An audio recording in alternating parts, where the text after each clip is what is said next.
Something's happening! Something's happening!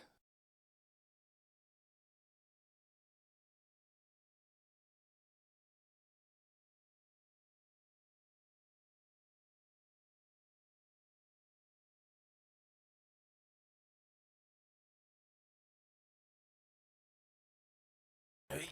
Good morning. For some of you. For some of you, it's not morning anymore.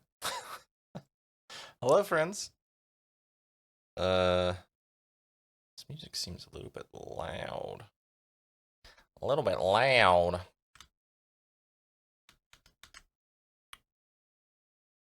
Oh, that's a little bit quiet. AKA off. Twitch overlay. Why is that not finding it?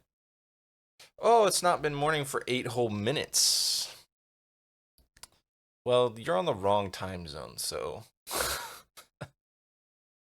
I can't do anything about that. I can't do anything about it. Apparently. Where is this? Where's this chat overlay? Something's happening. Oh, God. Something's happening. Ah, yeah, that's still going on.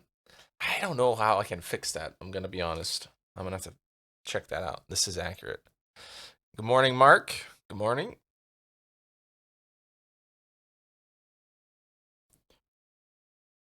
Oh.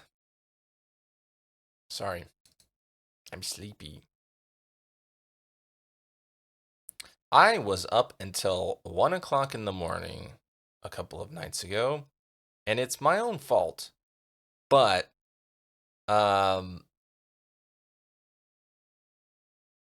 man, that was rough. Because then I was like, shit, I gotta get up in like 6 hours. So I was so anxious about getting up, I didn't sleep very well. Getting ready for the wedding, so I'll leave it on as a lurk when I leave for you. Thank you, Mark. I'm at work. Ew! Get out of there! Enjoy the wedding, Mark. You don't drink, but have a drink for me. Whatever it might be. It can be a glass of water. I'm cool with that. Speaking of, I'm waiting on coffee. That's kind of where we're at right now. Waiting on some coffee. Is this chair low? Is this camera high? It's fine. It'll be fine. I'll try. I'm officiating it. Oh, yeah, that's right. Well, do a great job. I'm sure you will.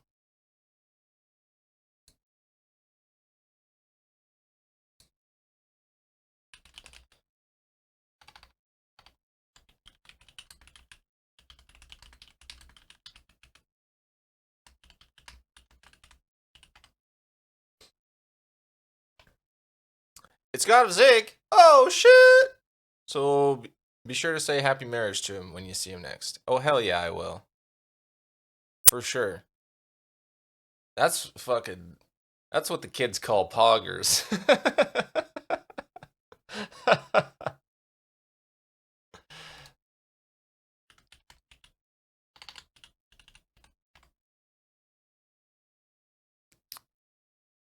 I have a, don't say their names wrong. I have a script. It's on my phone, so here's hoping.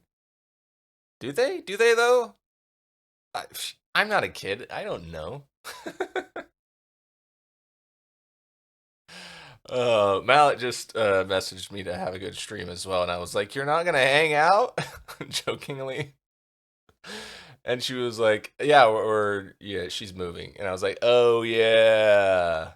So this is a great weekend, and for Sepher is apparently bowling today, so it's a great weekend to have a day off of 7 days to die. They do say pog and poggers. I'm not sure if the kids really do. I feel like the memes come too fast nowadays with the TikToks and things. You know, it's all about what's up, brother, these days. A friend of mine's name is Mike, but to some people he goes by his middle name. Yeah. When he got married, the guy just randomly kept switching between Michael and Kyle. And I had no idea what was going on because I didn't know he was called by his middle name ever. That's incredible. That's amazing. There was a guy when I worked at Office Depot when I started. He only worked there for a couple years, maybe after I started. Um, I don't know if it was planned or if the guy just didn't know what to say. I would have the same problem. Yeah. Um, he went by his middle name, which was Larry. Um, but he wasn't good at his job, and he was just kind of a pretentious asshole. So whenever I was well, and I think it was not just me, but definitely me. Whenever I was talking to somebody else about him and he wasn't around, I used his full name. I used his first name, his middle name, and his last name. Have you spoken to Pete about working at Depot? No, I haven't. Dang it, Larry. Wait, what was his name? No, wait, his middle name was David. His first name was Larry. Yeah, David Larry sounds more correct in my memory than Larry David.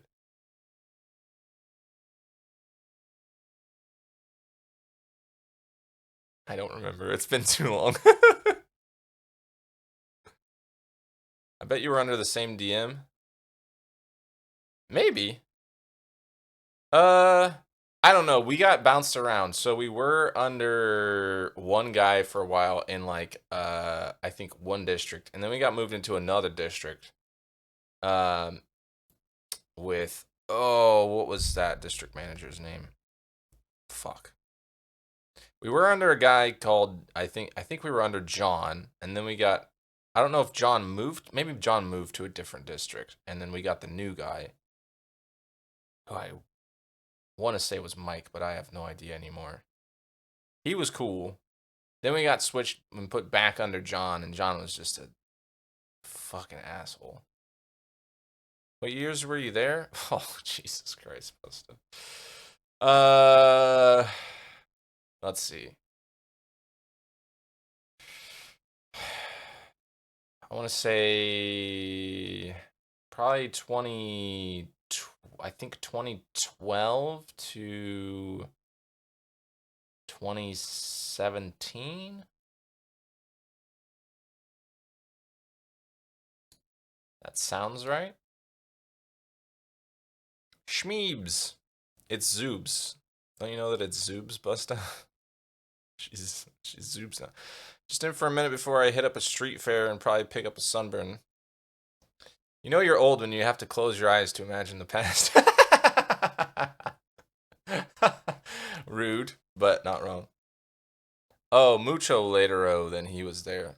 But still, I'm sure you have matching stories.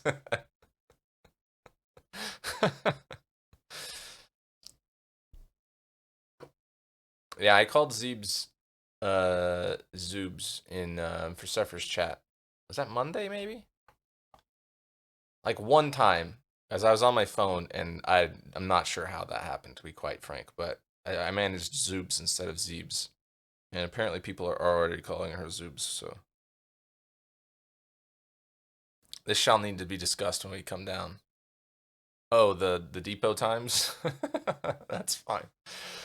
That's fine. I don't really have a plan for today. We can just chill and hang and chat.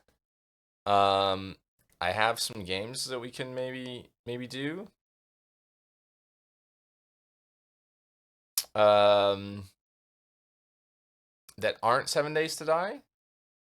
Um, yeah. I mean, dance stream for sure. Macarena stream. Yeah, I don't really have space to dance in here. Um, it's pretty dag nabbit. I'm gonna miss a rando stream. Yeah, it'll be fine. Yeah, but see, but your 7 Days to Die storyline is gonna stay intact, so Time to clean hoarder? Time to clean harder? Oh, time to clean hoarder. I get it, right? Yeah. Yeah, you're right. I need to hang some stuff. I got a huge thing here that needs to be hung. I got a smaller thing here, and then another thing over there. I got lots of things that need to be. Thought it was all building walls. What? Oh, right.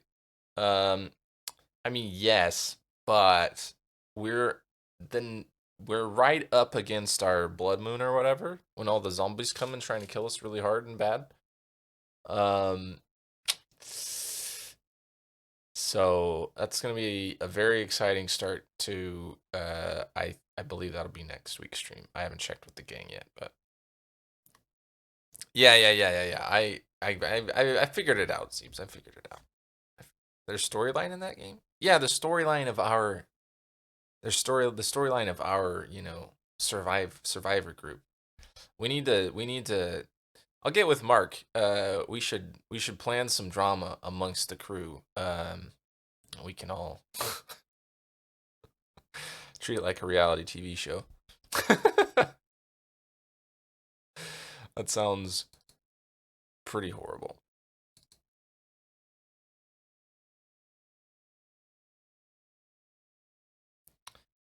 All right, where is that chat?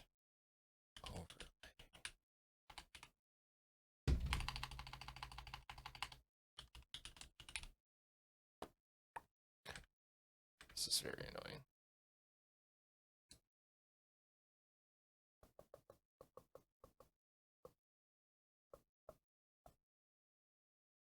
I just told Pete you worked at Depot and he laughed and said, all us nerds did.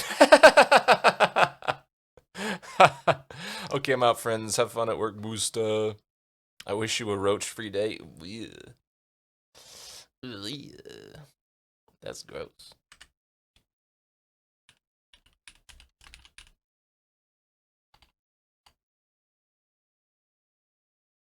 Apps. I want the apps.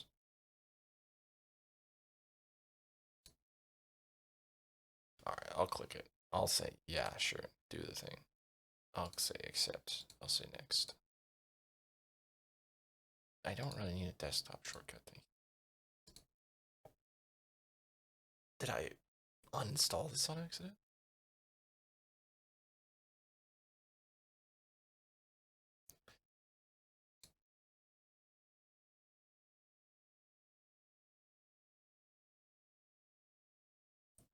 Oh, this is fucking annoying. I hate this particular program. All right, I'm gonna dip for just a second. I need to grab some coffee and some water for that matter. Hold on. I'll be RB. I gotta push the BRB button. Where's that? Where's that window at? There it is.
It's too bad that Zeeb's left.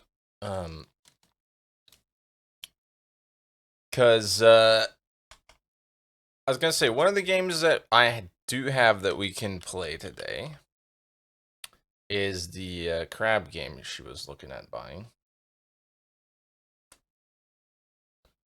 Another Crab's Treasure. Oh, I still have Little Kitty Big City installed. I guess we could try and like 100% that maybe. Octopath Traveler 2 came out? Jesse. I never finished the first one. It's a beautiful game though. Hi, Gur. I hear you're bowling today.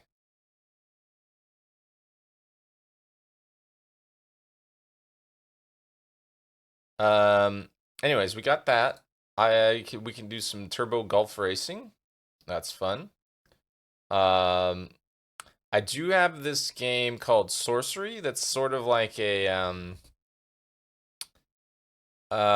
choose your own adventure book, but in game format, so there'd be lots of reading involved. Bowling for bitches. Hi, for Zephyr. Welcome in. Welcome in. There's always Euro Truck Simulator 2. We can deliver some packages. What else do I have? I mean, maybe this is a game that I should play on stream. Lego Lord of the Rings.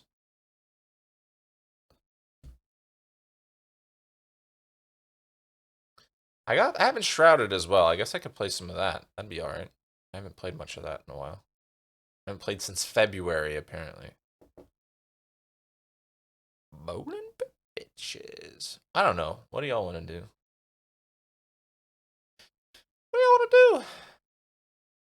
We could do Shadows of Doubt as well. That's, try and solve some murders. That could be fun, actually. I might do that. Ooh, that's hot. Held message for reasons. Sex-based terms. Put them in a hat.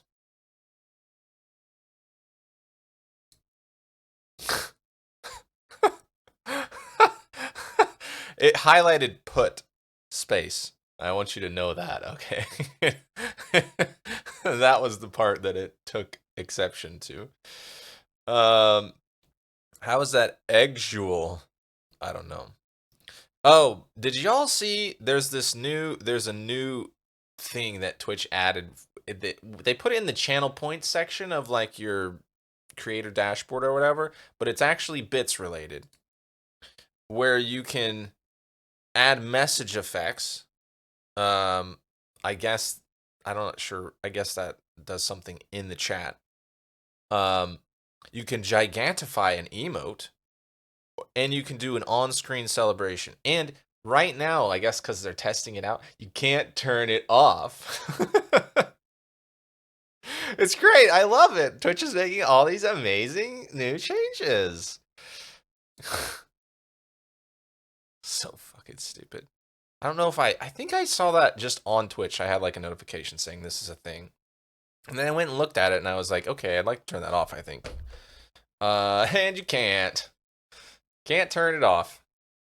I think they're going to let you turn it off eventually, but not yet.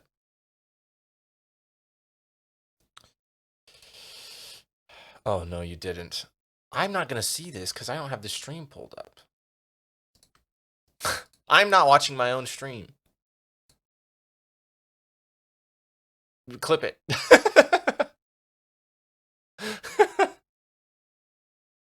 Can't turn me off either. Well, actually, I can ban you. I wouldn't, but I could. Oh, wait, go back. Was it cool? Did it look awesome?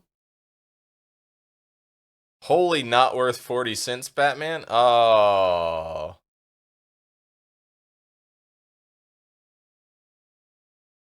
Oh. That's a shame. I don't even have any good emotes to gigantify. I've only got one emote, I think, don't I?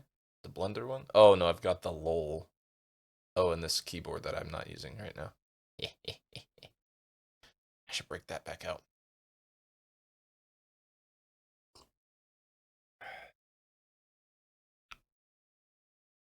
It's pretty good coffee. Oh. I may recap myself. I will put the I'll put the things in the wheel of names. And we'll pick a game. We'll do it that way. I've unlocked all the sub badges. Surprise, surprise.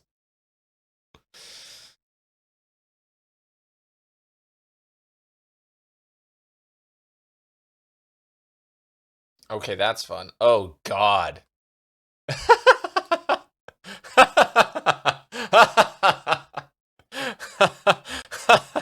That's dangerous for you, though. That's really dangerous for you. So dangerous for you.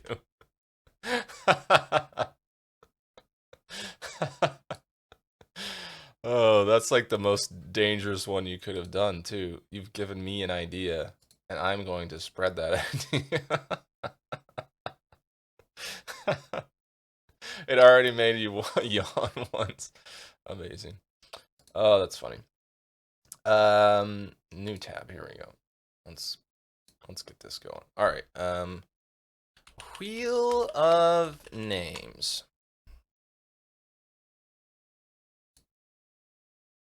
All right. Another Crab's Treasure. What else did I say we could play? I remember Fury was on the list. We could do Enshrouded. Add your bot to our Discord server and spin wheels from within Discord. What an interesting feature. Oh, Purdy.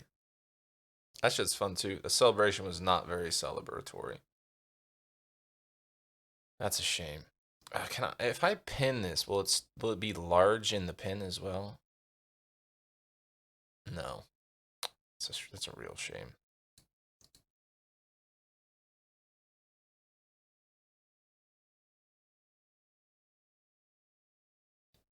Yeah, but is it worth 20 cents every time you want to make your... I almost said make your shit pretty. Buster Sparkles. Cheered 10 bits. Oh. I literally just looked at a game that I was going to add. Okay, Sorcery. Wait, how do I spell it? Yeah, I was going to say that's not right. Sorcery. Turbo Golf Racing.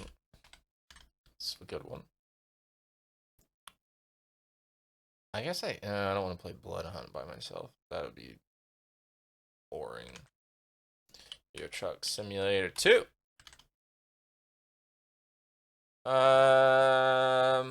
Shadows of Doubt. Yeah. Shadows of Doubt.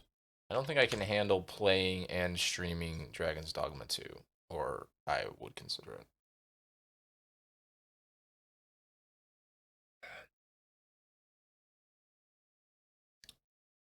For a while.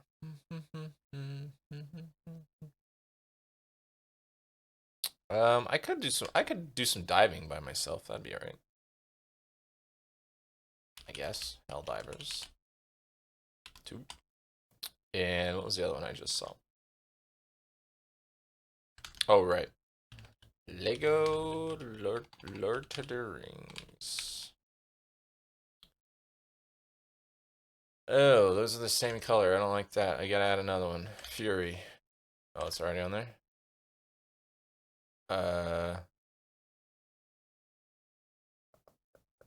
Power World? Yeah. Play-Doh? No, Play-Doh. That was just your normal bits thing. Yeah. So for $1, you can do all 3 and have 10 bits left over. Or you could do 5 pretties.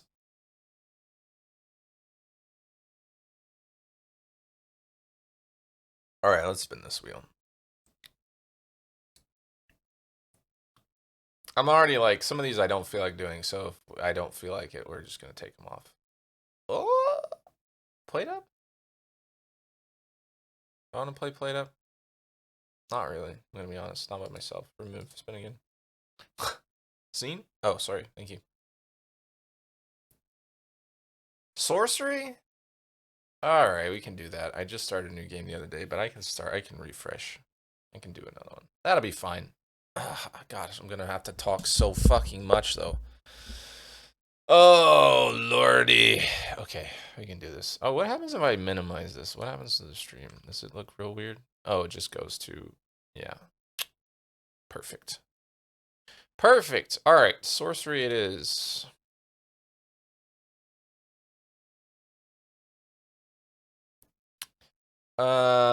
We need to start a new game. Reset to prologue.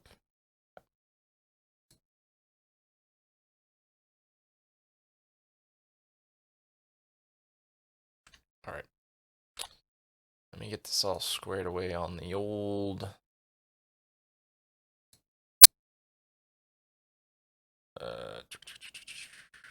what did I turn off? Turned off game capture. Idiot. I want to play sorcery. Maybe I don't want to play sorcery. Ah, we'll play for a bit. It's fine. If we get bored, we'll... Oh, wait. Is this capturing? No. Okay. Let's try this, then. Hey, that's a little bit better. It's still kind of fucky at the bottom, but... because it's not full screen. Oh, well. Is it blurred because titties? No, it's blurred because just in case I have, like, Discord or something up on the desktop. Like my messages or whatever. Y'all need to see that. You don't need to see what I'm saying about you guys to each other.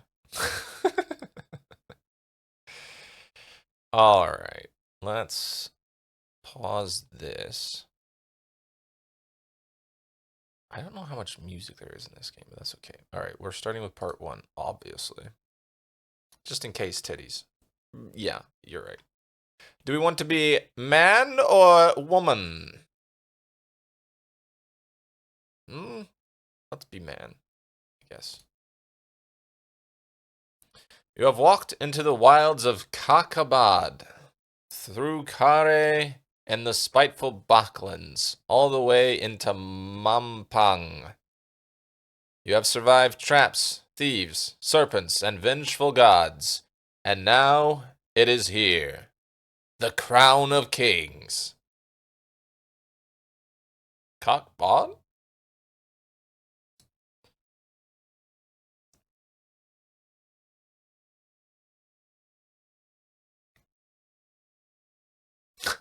I've probably already had to okay the word cock. It is said the crown was never forged, only found, by Chalana the Reformer, a lowly foot soldier who became emperor of the Eastern world. Such is the power of the crown. The air around it crackles with influence. Should we take it or wait? I wish this had, be great if this had Twitch integration, but it's too old for that. Let's wait a moment. Furzberg can say whatever he wants because sword. Love that we were listening on the radio in the car. Oh, all right. The crown sits unguarded on a pedestal of light. After so many hardships, can it really be so simple? Or is this yet another deception? Sure enough, as soon as you think it, the image of the crown begins to flicker. You turn around to see something approaching. It's a trap! Oh, I need that sound. I need that sound. Bite. And startle yourself awake. You are alone, exhausted in the little hut in the outpost settlement. Your unimaginable journey is not even a single step begun. I want to test out my sword powers. In the car? I think your sword powers on mobile are a little bit hampered. Hampered?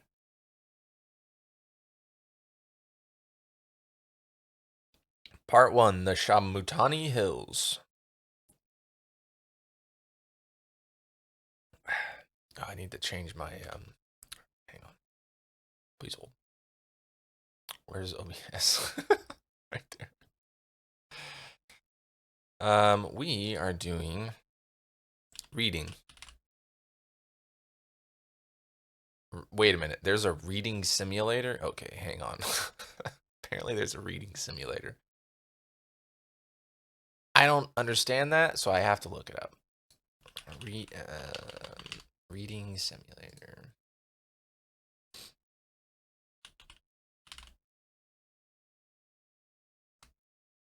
$0.99.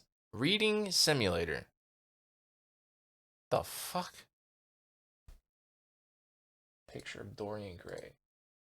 It's literally... What? What is this? In Reading Simulator, you have a library filled with books ready for you to explore. In fact, almost every single book you can find in the library contains a literary classic. Everything you have to do is to find a book you want to read and click it. The book will pop up on your screen and you will be ready to flip through it, just like in a real library. In total, the library carries over 100 books containing over 10,000 pages, featuring Dracula, Pride and Prejudice, Oliver Twist, The Republic, Frankenstein, and many, many more. That is fucking weird.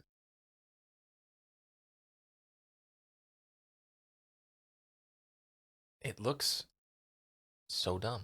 It's like a virtual library. Hamper is where your dirty clothes go. Dampened? I mean, fuck balls, shit butts. Mom, you said butts. I am mom in this scenario. Uh-oh. First sword powers are never hampered, giggity. Hey, yo. Alright, sorcery. That's what I'm looking. Sorcery. It helps if you spell it right. Fuck me. Exclamation points?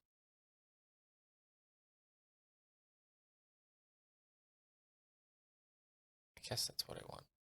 We're not on part 2 yet. Or part 3. Alright. Done. Alright, here we go. Mobile game? Wait, this isn't a mobile game. I guess it probably is, though. Or it was. Alright. What are we doing? Scroll left and right.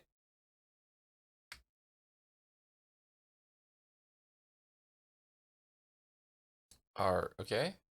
What do I need to do? Oh, I click. Alright, here we go, here we go, here we go.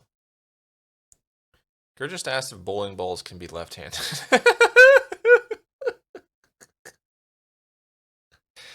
Yeah, they sure can. In fact, I would say most bowling balls are left-handed. People just use them with their right hand. It is sunrise. You dress, breakfast on bread and goat's milk, and collect the pack and sword from beside your bed. Let's pray for luck. Before you leave, you close your eyes and raise a prayer to your spirit guide. This morning, it has the form of a panther, but what will it become once your journey truly begins? A great calm descends on you. Outside the hut, you hear the outpost settlement stirring into life. All polar bears are left-handed? So why can't bowling balls be? What? Polar bears are left-handed. They don't even have hands.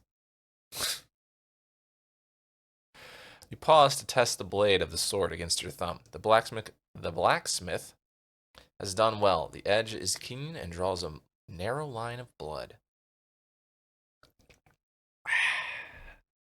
Time to go. Time then to depart. You lift the flap of the hut and step into the early morning sunshine. Okay.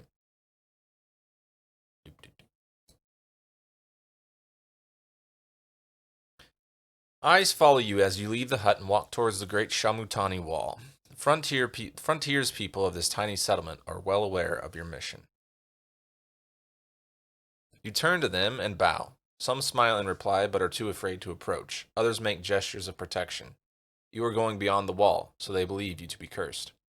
A man is waiting on the path to the Kantopani Gate, the final doorway between Analand and the wilds of Kakabad. You recognize the sergeant of the Sightmaster Warriors. He holds out his hand. Greetings, Sergeant. He touches his forehead with 2 fingers. You are almost ready, he says. I have for you a gift from the king. 24 gold pieces. It is all we can spare this time. He holds out a pouch. Let's take it. Don't question science or polar bears. Yeah, fair. I want to know how to get the job of finding the handedness of animals. I think you gotta like do some stuff to prove that you're way too smart to spend your time like finding out the handedness of animals, and then people give you money to find out the handedness of animals. You know what I mean?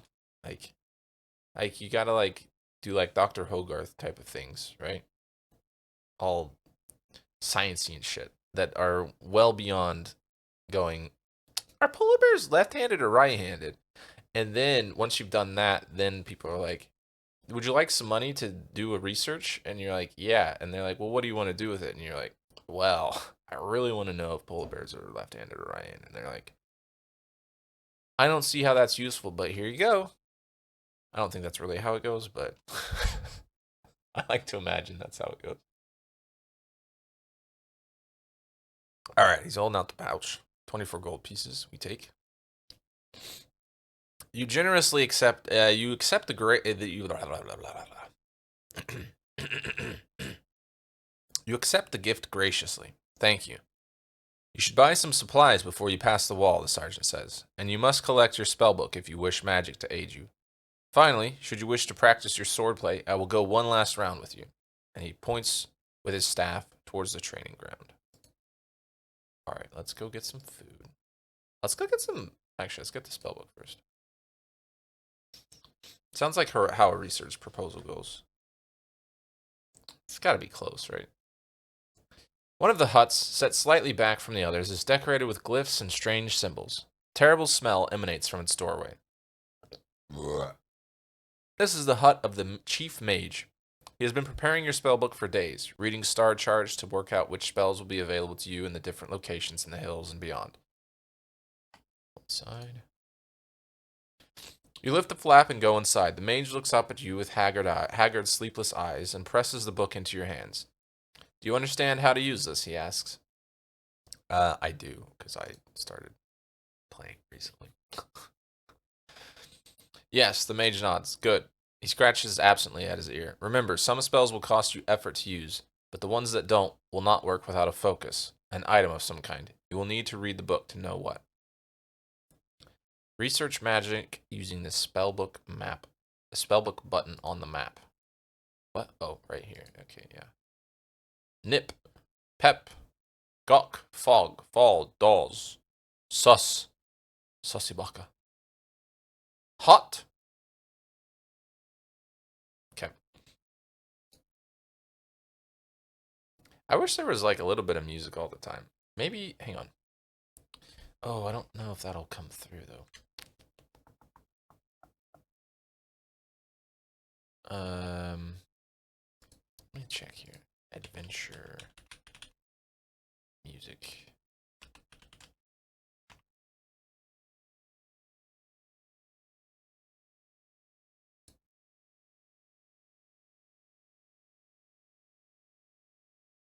Hello? Would you like to play?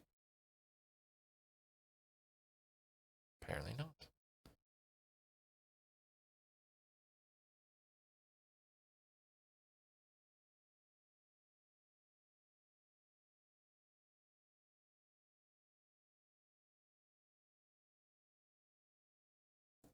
That might be too much. Alright, buying rations. Small traders in the settlement supply the Sightmaster warriors with weapons, armor, food, and clothing. You go over to the sergeant You go over with the sergeant to a stall selling flatbreads and cheese. 2 gold pieces per ration. Alright, let's buy...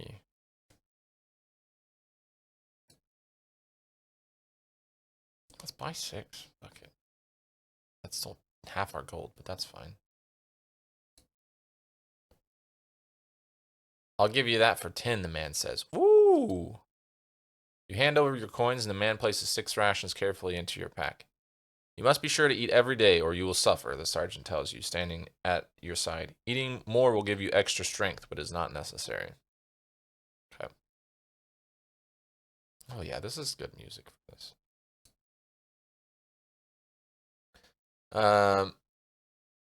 Then I can go on TV and they'll put a banner that says, "Bust an animal handedness connoisseur. Bach. Terrible smell emanates from its doorway. Burp." Free sound effects. Ooh, I like this music. Yeah, this one turned out all right. You walk with the sergeant to the training ground. He wraps the base of his staff in leather. Ready my sword. To begin, we will practice the stances. First, defend yourself against me. Choose your attack power by dragging your character sideways. To defend, stay fully left. Okay, defend.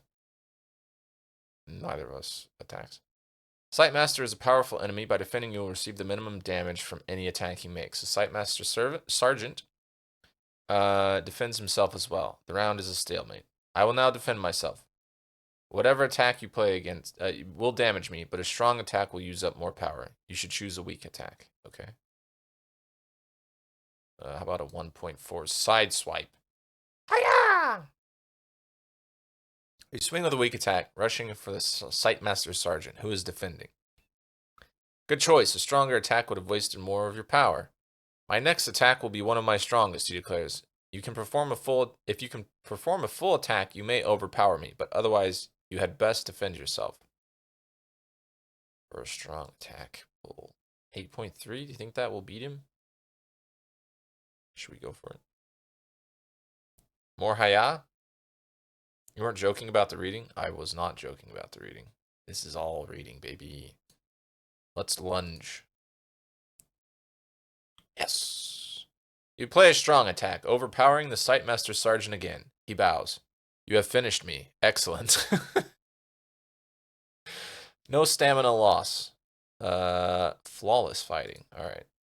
I'm a god. You seem to remember the basics, the sergeant says breathlessly. Good. Another round? Enough training. Let's just get the show on the road. You shake your head. Very good, the sergeant agrees, but if you wished about in earnest, then I warn you, I will not go easy on you. He indicates the wider yard where there is space for a true match. Should we fight him? Nah, fuck it. Let's just get going.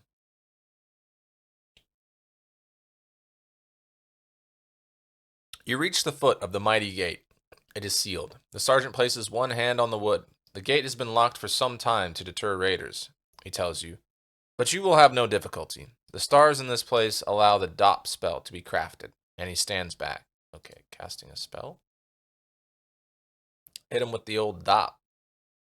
Dop, dop, dop, dop, dop, dop, dop, dop. Open locks and doors. Cast.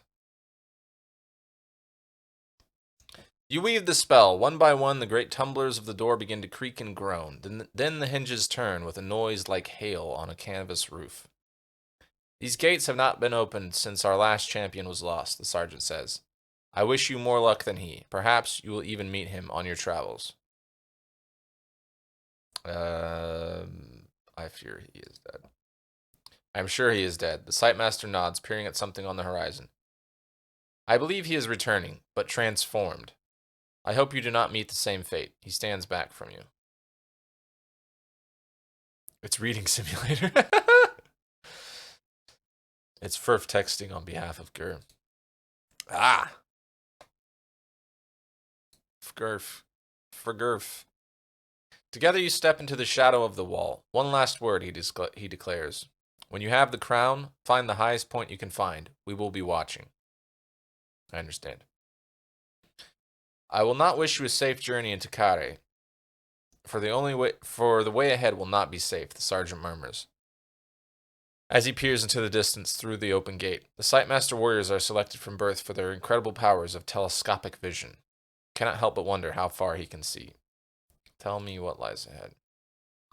This path leads first to Cantopani, a settlement of traders, though most are rogues and thieves. You should be there before the sun reaches its peak. From there, 3 routes lead into Cristatanti, but no single route is safe. Kakabad is a land of devils. And beyond Kare? I cannot see so far, he says, but once you have crossed the city port of traps, you will enter the Baklands. They say that day and night there are controlled by forces other than the sun, and from Kare too, your progress will be watched. It is time to go. Striding away, you pass through the gate. The faces of the folk watching your departure reveal the hopes that rest on you and your quest. The early morning air is crisp, and the rising sun paints the slopes in shades of peaceful beauty, concealing the evil that lies ahead. Into Kakabad!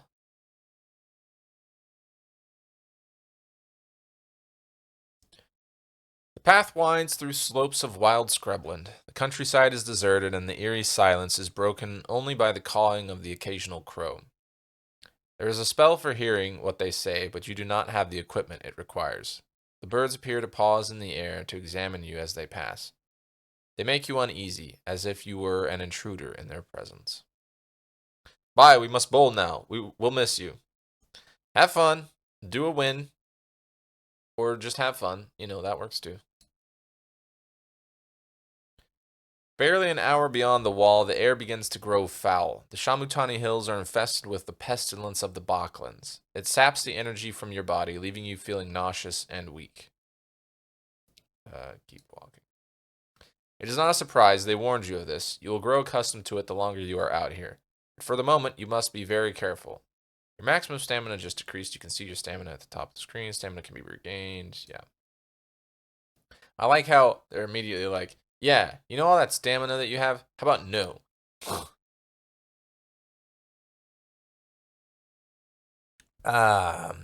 Should we travel cross country or head to the low rise? Let's go to the low rise. Oh, our spirit guide is the fox now. Why can't I click on the fox? What a crock. Oh, we can just move the map around. Ooh, Dadule. I mean, I guess if we go across country, you might be able to get to car. I don't know if that's going to be any faster or not.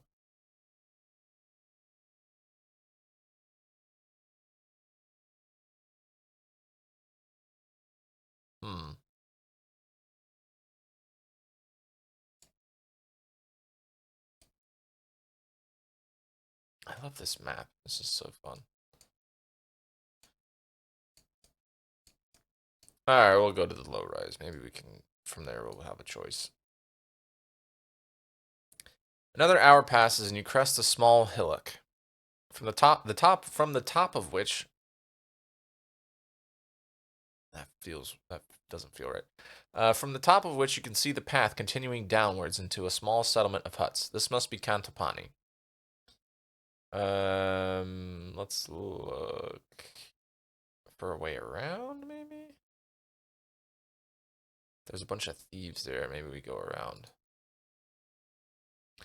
It would be better to avoid the town completely. You don't need any trouble so soon into your journey. But the path passes straight through the village, so to avoid it would mean a weary trek cross-country, wasting valuable time. Okay.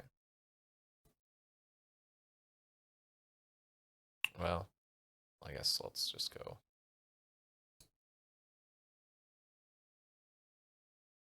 I kind of wish I hadn't done that already. Hang on. I've changed my mind. No, we'll stick with our choices.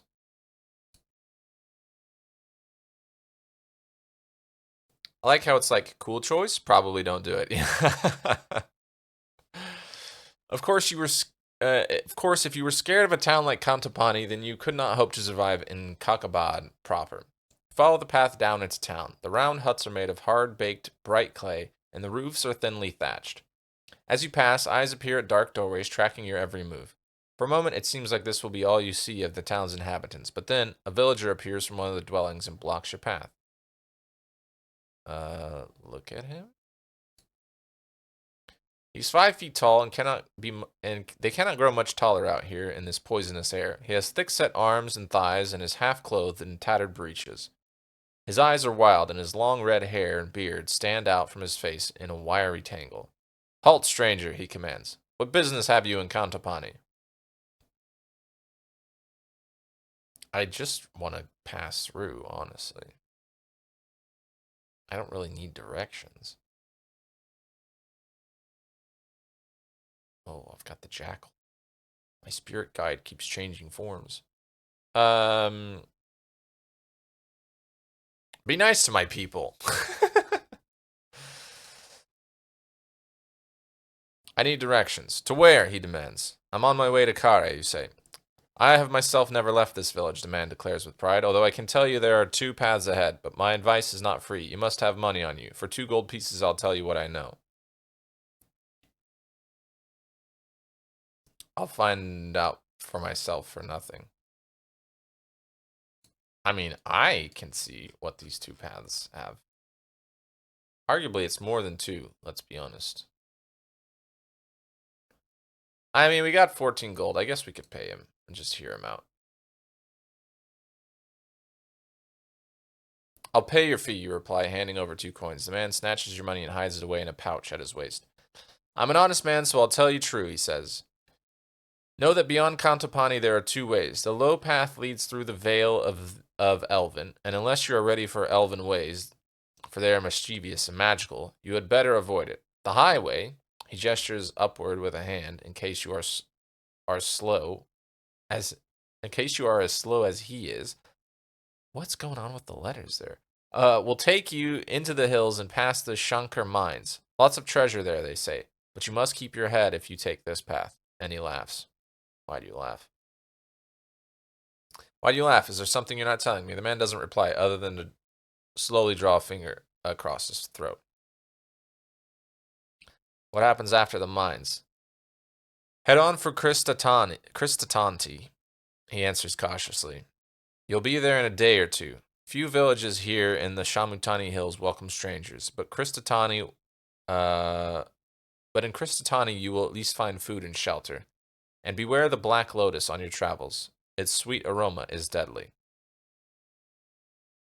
I thank you. You reply with a bow. The man bows and returns. Move on into the village. Sounds like a threat. I think he's just saying to be careful, because there's baddies there. You stride into the very center of the village. There are a few larger houses here. Even Kantapani has its nobility, it seems. But the only spot of interest is a small inn offering food for sale. We've got plenty of rations. Let's just pass it by.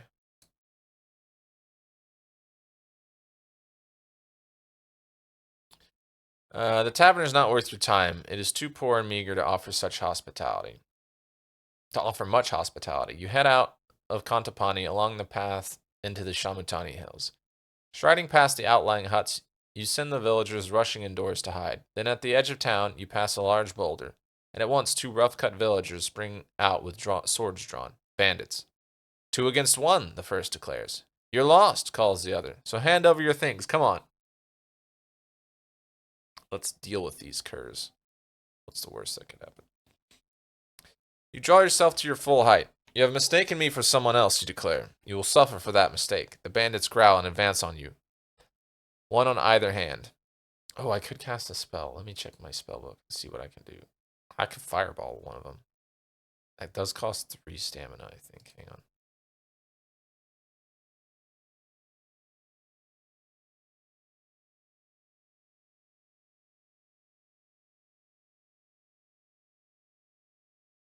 I could also just create a wall.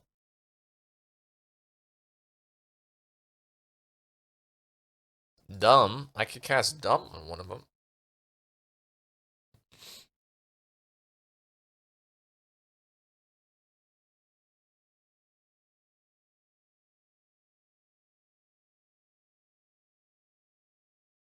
Just step on them? Nah, you gotta pay for that.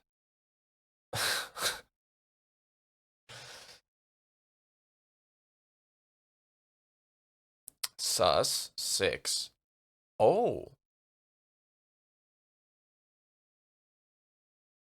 We could cast 6 maybe.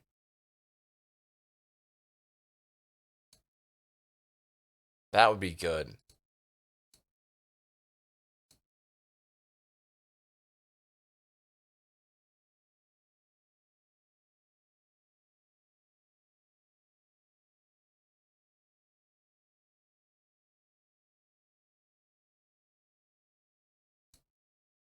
Let's do that. Let's cast a spell.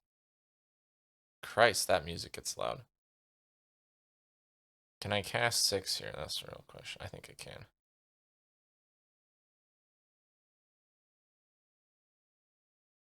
No, 6 isn't available. I've got J, F, and L. Alright, hang on. J, F, and L. Fall will not be useful.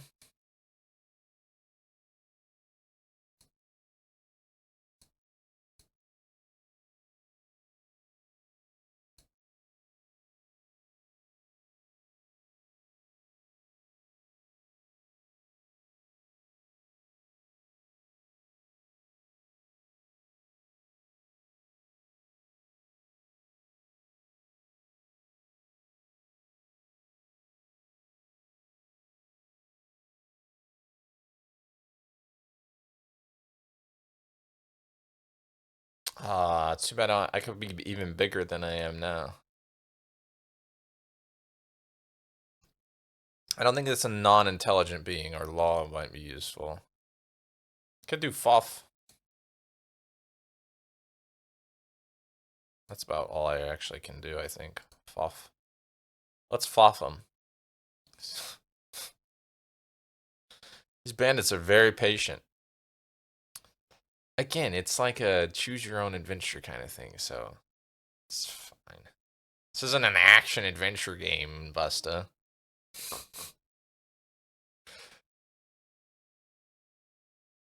What'd I say? Foff? We foffin'? Do it. Cast a spell, raising an invisible force field all around you. Try as they might, the bandits cannot harm you. They cannot even get close. Realizing the power of your sorcery, they quickly flee back to the village. This is a stroke of luck, as the force field does not last long. You continue along the path, leaving the village behind. About half an hour later, you reach the start of the climb into the hills proper, and continue upwards. I mean, I could have fought him, but I think I probably would have lost more than 3 stamina, so... Foff him! Get foffed! Get foffed.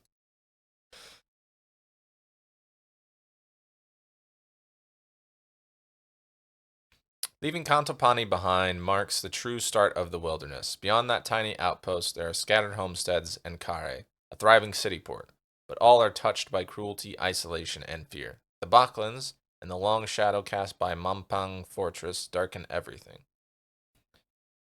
And with the crown gone, and with the crown stolen, things can only grow worse. In the long years since Chalana the Reformer founded the Alliance, the crown has been passed from kingdom to kingdom every 4 years, ensuring each one has its turn to lead. But no more. Ruddlestone, Lindeland, Galantaria, and Bryce. Ruddlestone, Lindeland, Galantaria, and Bryce have all enjoyed its power. But not Analand.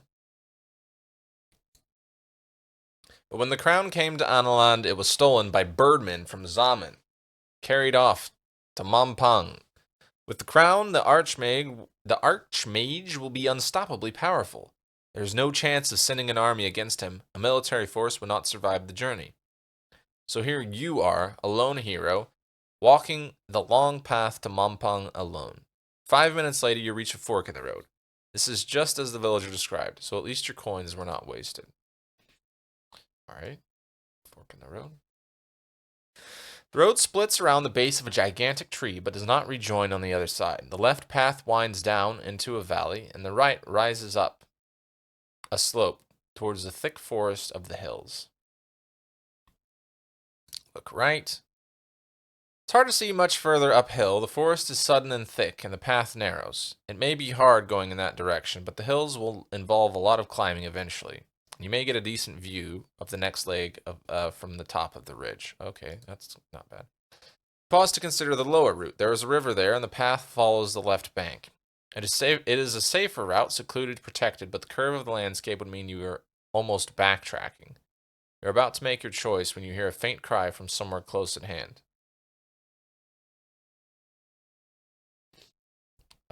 Should we look?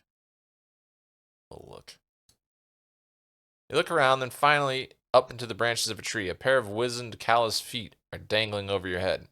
About to drop on you, perhaps? Throw something into the tree? Who's there? Climb up? Just get up in the tree. Yeah, sure. Who the fuck is this?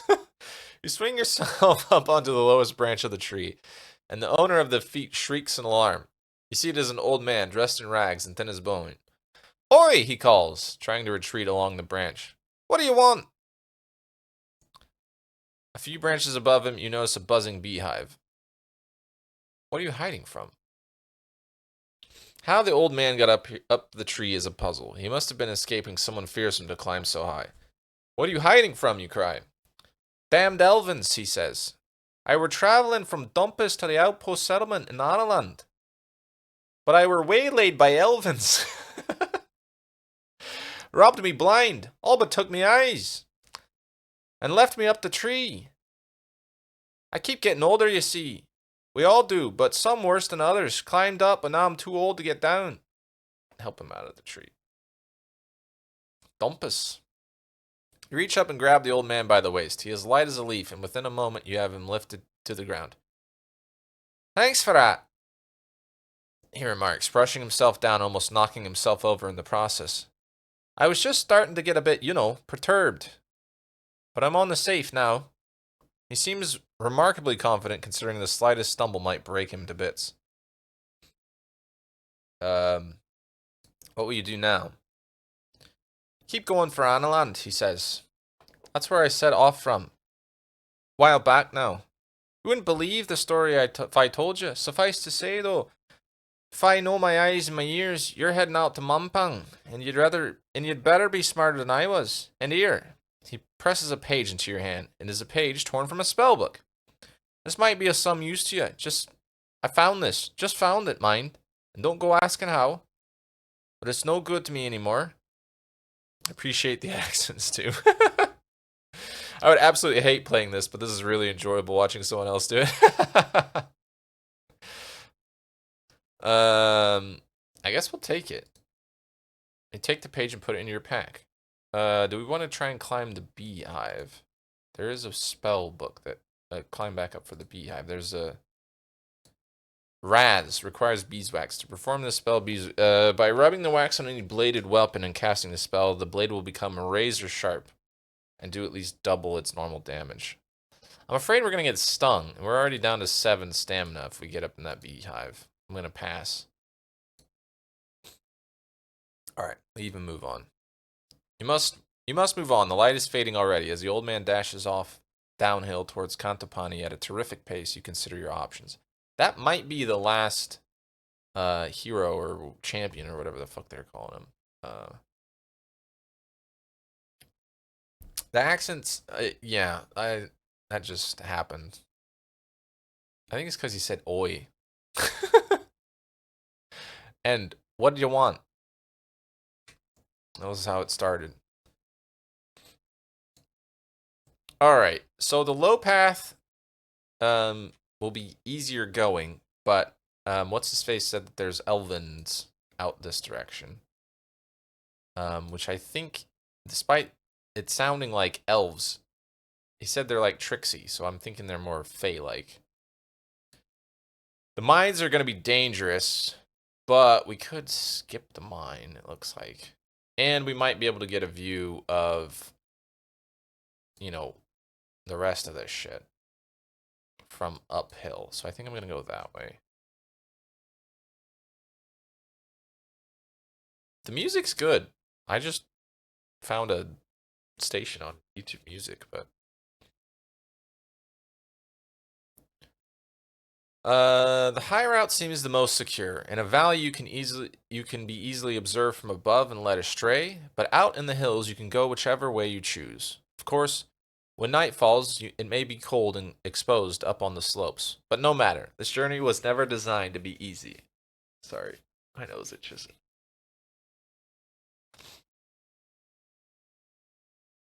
It's perfect. Could actually be in the game. Yeah. Well, there is some music in the game, but just at specific points. It should be significantly louder than this, though, I think.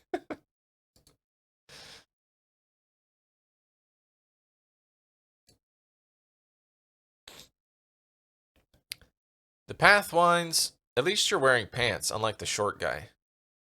Well, he had tattered pants on.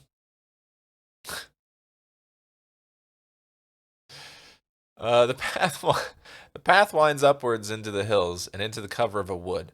The afternoon sun glints through the trees and plays tricks on your eyes. Every so often, you catch a glimpse of something strange, some strange shaped animal or other watching you, only to find out it is a silhouette of branches and leaves caught at an odd angle. After an hour's walk, you are starting to feel hungry. All right, let's eat. Get some stamina back. You clamber to the top of a low stone dolmen, then sit and pull out a quantity of your cheese and bread and eat, while admiring the view down the hillside through a break in the trees. You feel better for your rest. Dolmen. I think that just means hill, but I gotta look it up.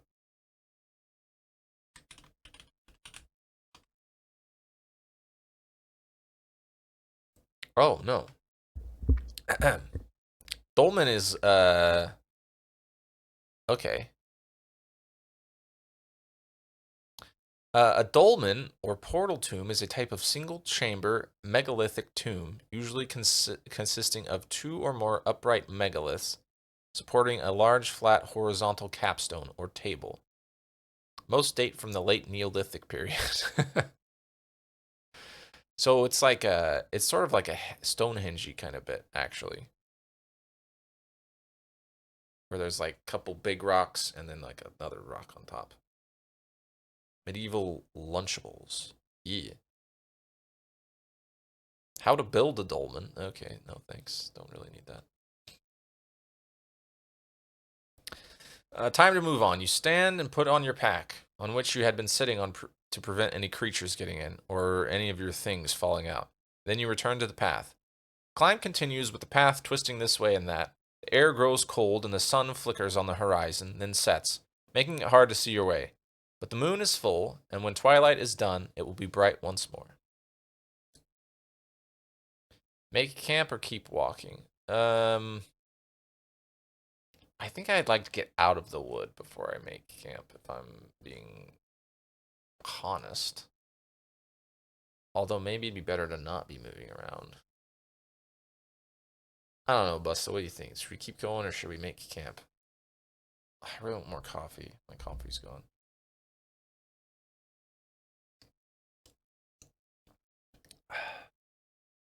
Keep going? Okay. There's a happy face in the woods? What? There's an unhappy face right here. Where's the happy one? Behind the flag? Here or here? Right in the middle? Oh, so this. There is kind of this one. Like happy wide cat. Alright, keep walking.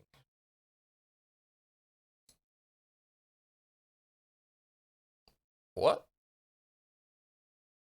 Right in the middle? Okay. I'll look. Oh, right, yeah. Okay. I see it. I see it now. Oh, no, that's not what I want. You are young and strong, and there will be plenty of nights later in your journey where you can catch up on sleep in a real bed. Reasoning that to sleep on hard earth would be almost as tiring as to walk. You walk. You will suffer for it physically, of course. The stars come out one by one above you, writing out the names of the spirits, including your own, the fox. You continue on your weary way. As you walk, you think of the crown. It calls you onwards already, even though you haven't seen it. It is as if it knows your name and is waiting for you deep in the forest of Mampang. It's like the ring. No. But does it summon you to rescue it and restore the balance of power to the Femfree Alliance? What is up with some of these letters? Or does it summon you to your death and destruction to place a seal on the power of the Archmage? The next morning, we didn't make much progress overnight. Second day of your journey begins in the morning cool. You feel the presence of your spirit, the fox, close nearby. Its form has changed since you left Analand, just as you have changed, but it is still running beside you. In the temple, they taught you that a prayer to your spirit could heal diseases, lift curses, even save you from certain death. But the spirits are not generous and decline to help often. You can ask for the spirit's aid using the pray button. Okay, let's keep going. We don't really need a lot of health. Ooh, we do have more overall stamina now, though. We're getting some of our staminers back. Ugh. Excuse me, it's because of that cheese and bread. You can feel yourself getting accustomed to the fetid air of these hills. You have now ascended several hundred feet and can expect to make excellent progress before the end of day. As you crest the brow of a hill, you see something that makes you stop in your tracks. To your left is a clearing, and in the clearing are several poles, planted firmly in the ground. And atop each pole is a head. Let's look. Should we just keep going? Let's look. Can't help ourselves. The heads are of all kinds and ages. Some are recently fixed while others have decayed, and some are nothing but skulls and hair. There are human heads, goblin heads, and one or two heads of creatures you do not recognize. All have sewn up eyes and mouths. A large X painted on a rock nearby is obviously intended as a warning not to venture any further. But ahead the road forks, left and right, and you cannot be sure which path you are warned not to take. The right-hand path continues to climb, and the left-hand path winds down the side of the hill. Well, I mean, we could do our spell of, not this one. There's a spell that lets you, except it's not letting us do any spells at the moment. This is the mines where what's-his-face warned us. So maybe it would be better to go this way and cross the river early. We're gonna miss out on some caves and shit here, it looks like, but that might be a good thing. Hello! Hi, Chill. Sorry. I'm focused. I need to turn on,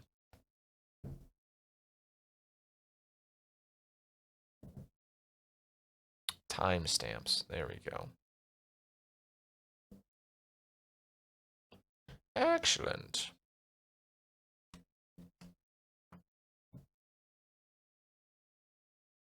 We're reading, Chill.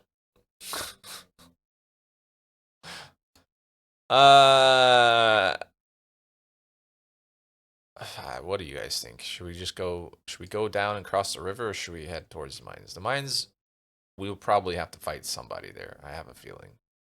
But that doesn't mean we're not going to fight somebody down by the river either. Or in this little village.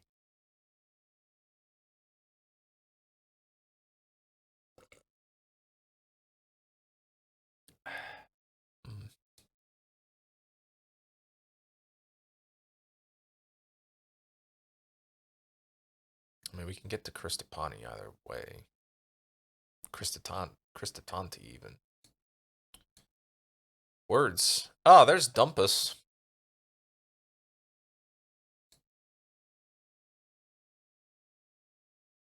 Rivers have banjos.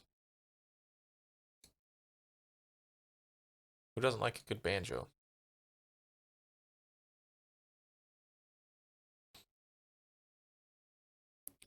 You make your way down a steep wooded slope. After half an hour, you hear the gurgling of a stream.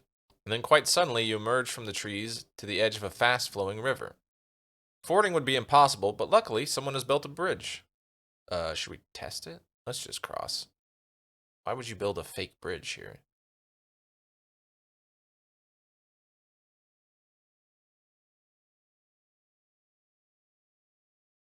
Fuck. You stride straight across, but at the halfway mark, the boards start to creak and come loose, and then one of the ropes holding the bridge up unlashes itself completely. You are plunging into the water. Race for the other bank. You make a break for the far bank, pounding across the boards as they tumble and plunge into the rapid water. At the last minute, the bridge dissolves, and you must jump. Let's jump right, because that should be up river, I think? I actually don't know. Well, it's downriver. Jump left.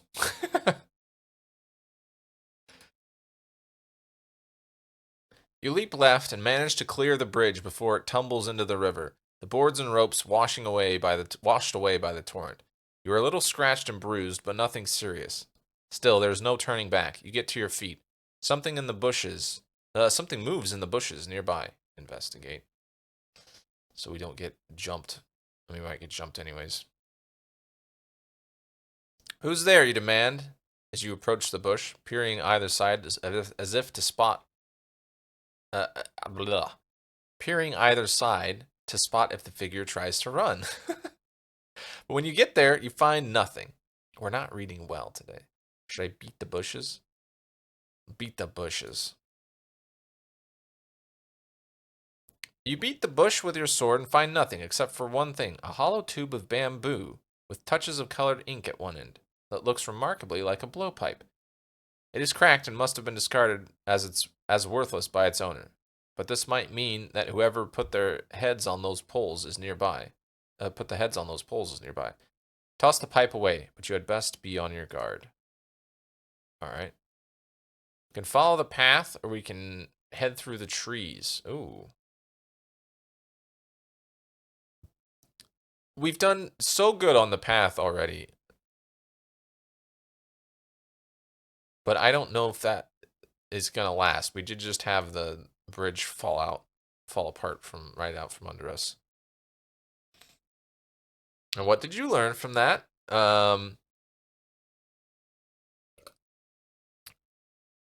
Look, Busta, okay? Because there was even the option to test it, I was afraid that if I tested it, it just wouldn't work at all. It would fall apart, and we wouldn't be able to get across.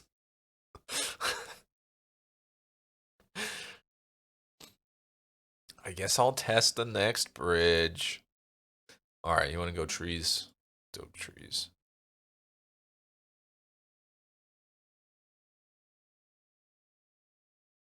Turn off the path and enter the trees. If headhunters are about with blowpipes, you want to stay well clear. You walk for a few hours through light forest dappled with sun until you are climbing the side of a steep ridge. Don't want to put a fake bridge here. Bridge breaks and you almost die. It wasn't a fake bridge. It was just a very poorly built bridge. Oh, I only have one choice. All right. Why even? All right. Well, I want to wander this way and then wander this direction, and then I want to circle this little hill, and then, oh, well, let me do that. And then go over there. It actually does that. That's funny. The path climbs again up the low hill, covered over with thick bushes and shrubs that snag at your clothing. Halfway up, you hear a sound. Twigs breaking. Freeze. That made me happy. You freeze as a large creature the size of a bear emerges directly in front of you. It has black and white fur and a long bushy tail that trails out behind. It growls menacingly. That does not look like a bear. Try to edge around it. Let's just try and edge around it. Maybe it'll be a good bear creature. Perhaps if you are careful, you can slip around it. Let's edge around to the right.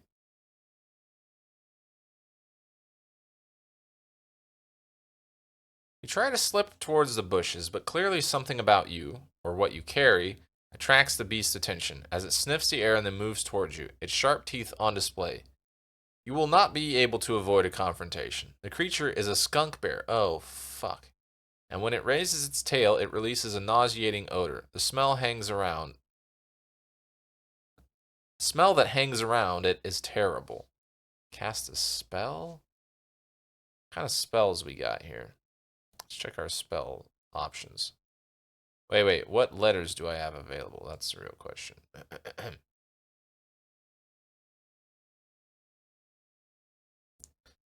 I am either very tired or dying. How late did you stay up last night? Got any anti-stink spells?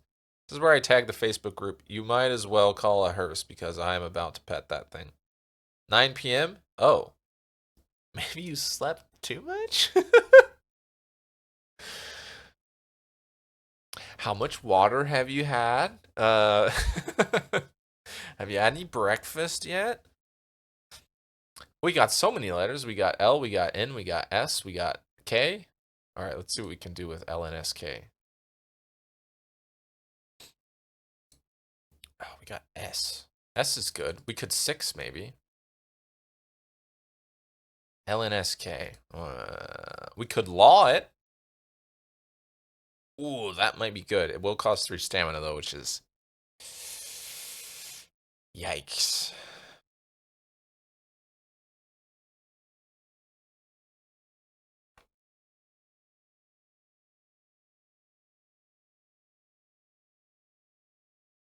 We could 6 it for 1 stamina. LNSK, LNSK, LNSK. Oh, man. If we had nose plugs, we could niff. Wait, that wouldn't... I don't think that would work on this character creature, though. LNSK, sap. Demoralize an opponent.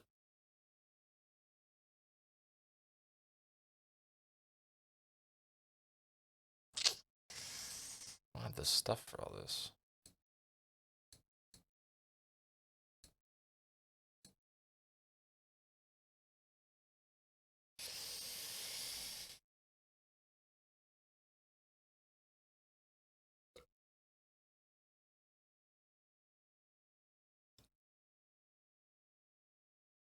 Can you eat skunk bear meat? I do not know. I feel like it might be worth 6ing and confusing this poor little creature. I say little. It's not little at all. It's gigantic. Alright, let's try and cast a spell on this sucker. We could sap it as well. It might make it an easier fight. Oh! Okay. Let's 6. Wait, this says it requires 1 stamina. The book said it requires 3. The book is wrong! Skunk bear uses confusion. It stinks itself. Well, Chili, whether it is that you're just very tired or dying, well, I hope it's not the dying. I hope you feel better. Did you wake up feeling like you're dying or just extremely tired? You cast a spell in a flash, and in a flash, 5 replicas of yourself appear in front of the creature. The confused beach lurches forward to attack one of them, and you use the opportunity to escape, leaving your magic clones to fight your battle for you. Oh, that was great. The path leads down through another valley and back up another hill. 2 hours pass. It's fantastic. We are down to 8 staminers, but... The sun is now just past its zenith, and everywhere, a dusty heat rises from the baked earth. You begin to think about where you will stay for the night. Another night of walking will leave you exhausted, but then you see a small village set into the hill. Set into the hill? Oh, you're talking about this village. Smoke rises from the stacks. This must be Kristatani. The houses are well set, with stone at their bases and thatched roofs of grasses and thick leaves. There is, unusually, more than just one street running through the center of town. But it is but it is as though this place, once rich, has had its heart scooped away. Litter surrounds the buildings, and on the edge of the village are rows and rows of empty, abandoned houses.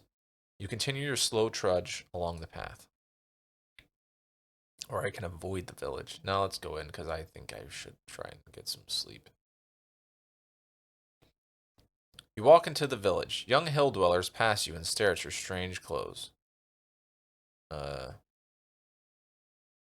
the people. Their own attire is rough by comparison to your gear. They wear their hair long, but piled up on their heads. These people are ghastly poor. The village is like a ghost town, here on the knife edge of the Backlands. Talk in an alehouse, rest at an inn. Let's rest. Yeah.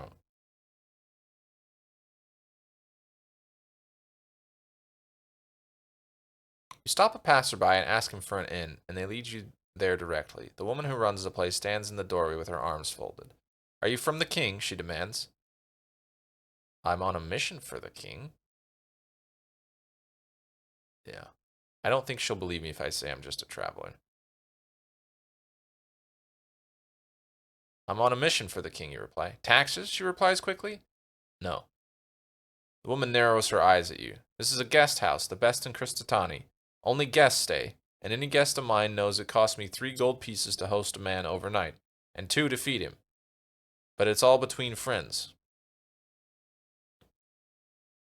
I don't really need her to feed me. I'll take a room. How much? 3 gold pieces? Sheesh. The woman shows you the way upstairs to her room. There are 3 other guests already staying and asleep, so you settle quickly. The bed is not clean, but it is comfortable, and after the long day and all its narrow escapes, you are grateful beyond measure for the rest.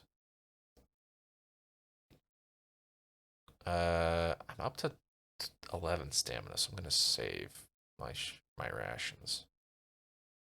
What is this? The Blues Brothers? Hmm? Your last thoughts are of food. You have not eaten today, but you cannot march forever on an empty stomach, and you will achieve nothing by feeding the wolves. Oh, well, sorry. I'll eat in the morning. Your dreams are vivid once again. You are walking endlessly, the hills moving up and down under your feet like a rippling sea. Every step exhausts you, but no step moves you forward. Meanwhile, a tall black creature strides towards you, wreathed in a foul-smelling smoke, and in the distance a deep voice is booming with laughter. The long, cruel fingers of one hand are curled around the metal frame of a crown, and the other one beckons you forward, as if into a trap. I think I can just eat from here. Yeah. Yeah, it puts me at 12. Beyond Kristatani. We're on a mission from God. Oh, yeah. You wake early and sit for a moment in no great hurry to leave the village. This is now the 3rd day of your journey. Oh, chill. May I suggest coffee?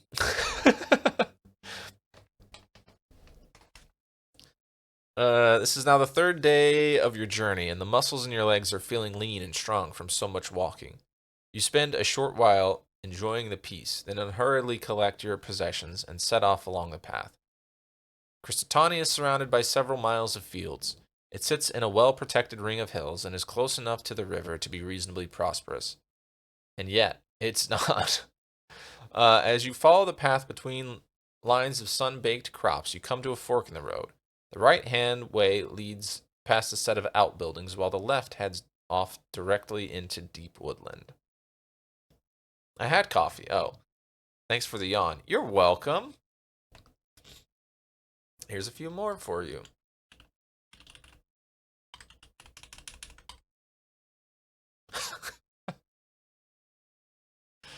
Oh, I've got my spirit is the gorilla now. The king of the great apes, a creature of honor and good faith, who accepts both danger and misfortune as traveling companions without hesitation. Alright, I want to pray for healing. I think I'm alright. Rude. It worked. Speaking of coffee, I'm gonna go grab some more though. Because that was really yummy this morning. I'll be right back.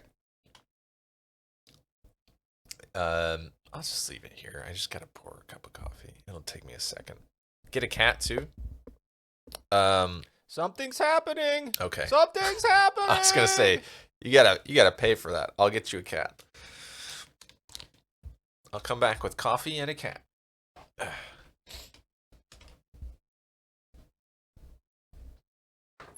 Reggie?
Come here.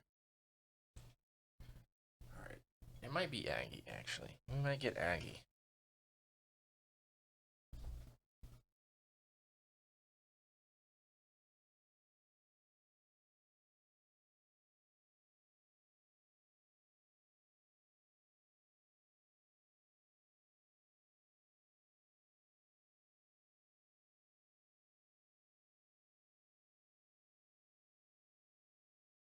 Hey.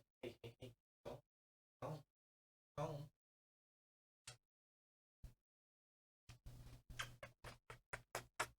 She hates it. She hates it.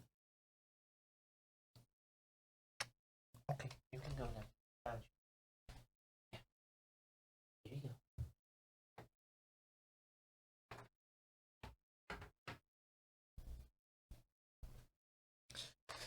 Ugh. I wanted to make sure you saw me say it before you left. Aggie does not like that. But Reggie was curled up and partially under the guest bed, and I was like, don't really want to scoop him up out of there. That was the face of I just woke up and I have no idea where I am. Oh, she knew. I think she was napping.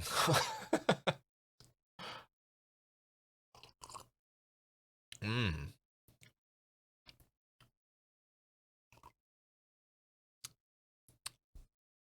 I think I put too much sugar in that one, but it's delicious. All right. I need to scene again. Yoink.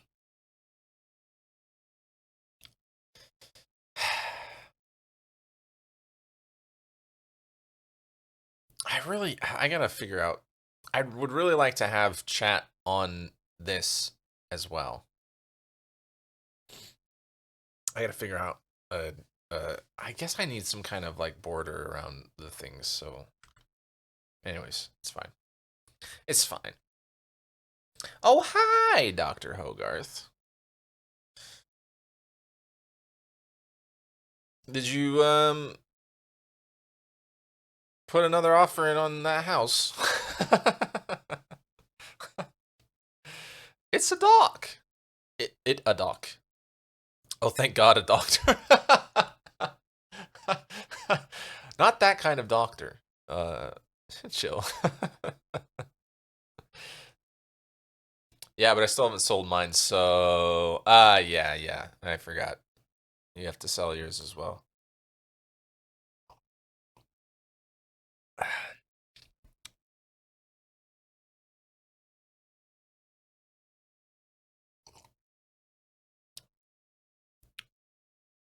Ooh, that's sweet. This music is fucking pumping, bro.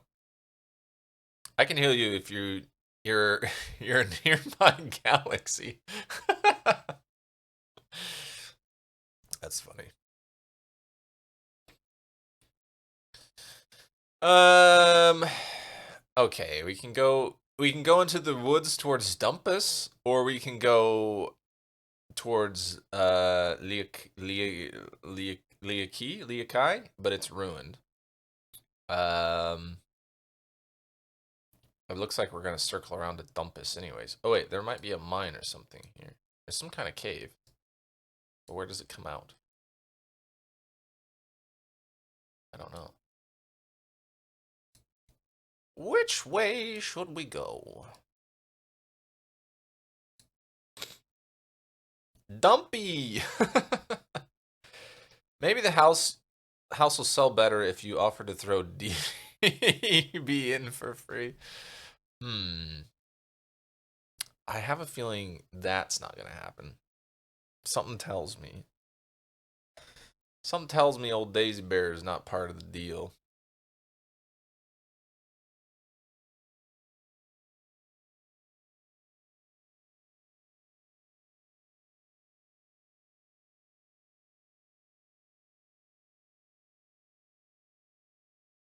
Hmm. You're gonna go to Dumpy. Okay. Heading off towards Dumpus. Your journey is too important to slow down by talking to locals. Damn locals. You must pass unseen, and so you disappear into the jungle of tall trees. For a short while the sun is feverish, and then you are between the trees once more, and everything becomes cool and still. You walk for several hours uneventfully. This is land that was never settled or explored, and very few travel this way. In places, bushes and shrubs have grown over into the path. Let's move cautiously. Seems the best. You pick your way carefully forward, moving slowly but silently between the trees. If there are any beasts nearby, if there are any beasts nearby, you should be able to wring their necks without them hearing you approach. Then you come to a fork in the road, still deep in the forest. I recently made the mistake of playing Baldur's Gate today, so today just disappeared into the quest vortex. Yeah. Oh, there's a house in the forest.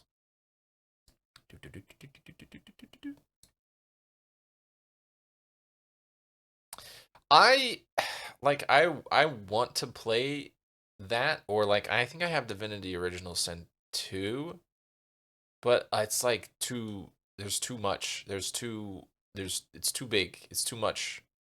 I would either yeah, like lose all time, or I would have to play for like half an hour or an hour every night and then like go do other things. How many hours you got in it? 150.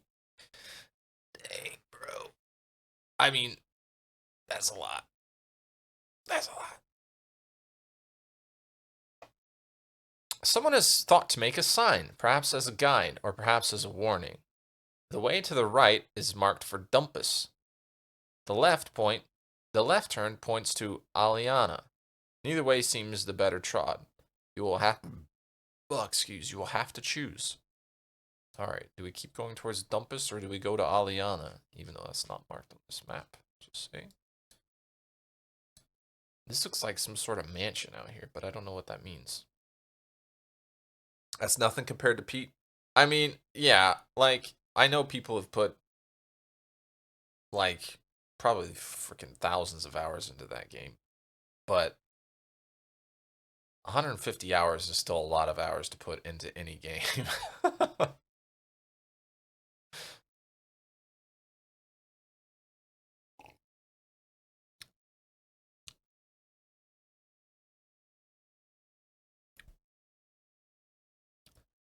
It's probably more than that, as that doesn't include all the times I cycled back to previous saves. So probably double.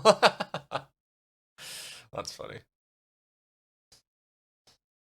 Oh, I kind of want to check out this house. I wish I knew how many hours I have in ESO. Oh, you're an ESO player as well? I have played ESO, and I do enjoy it, but I think I probably played it too much and like kind of like burnt myself out on it, and then I just have never really picked it back up. House, go check it. Haven't played it forever. I haven't either. I never got very far in that either, but I mean, it's an MMO, so who cares?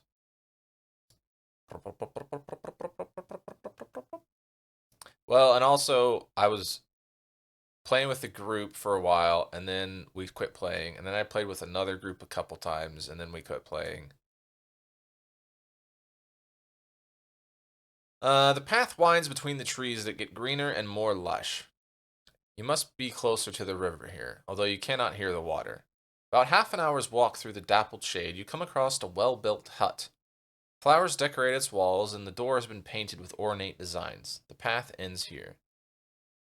Knock on the door, scout around it, turn back. Let's knock on the door, I guess.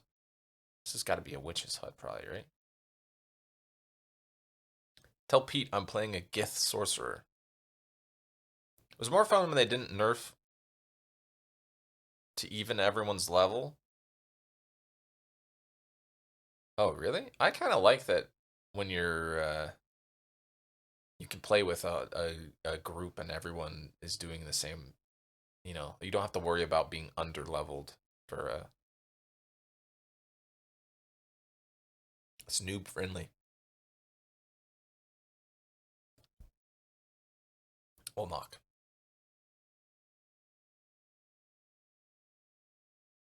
You approach the door and knock. There is no reply. Let's scout around the house then. You perform a swift circuit around the hut, but find nothing unusual or concerning. Seems to be It seems to be what it is, a hut, set by itself deep in the forest. But for someone to survive out here on their own, surrounded by the beasts of the jungle, they must be someone quite powerful. Oh, I want to meet the witch of the woods, but I'm afraid if I just open the door, I'm going to get cursed. That's true, but we liked going into like level 40 areas with our level 5 guys and sneaking around trying not to die. That's fair. I'm opening the door. I'm doing it. You push open the door and stride inside. Oh, God. The hut is neatly laid out. You detect the touch of a fastidious woman. Wow. Sexist. Chairs are set around a table, as if for guests. A mattress lies in one corner, and a large kitchen area indicates that whoever lives here, they are fond of cooking. Call out. Hello? Is there anybody here? To your surprise, a voice answers quickly. Who's there? Who's that? Looking into a corner hidden by a large cupboard, you see a cage in which a young woman is imprisoned. Good stranger, she pleads. Let me out of this cage. I beg you. What happened to you? Move over to the cage, quite shocked. What happened to you? Oh, good stranger. She keeps calling me good stranger. This is a Pirates of the Caribbean song. I thought it was earlier on, but no, I'm definitely sure it is. I've been locked up here for 2 days. It was Elvins that did it. Those mischievous, prankful Elvins. Please, you must help me. I have not eaten, and they left me here, where I can see all my cooking things but cannot reach them. Okay. This feels sus, but I'm gonna help her.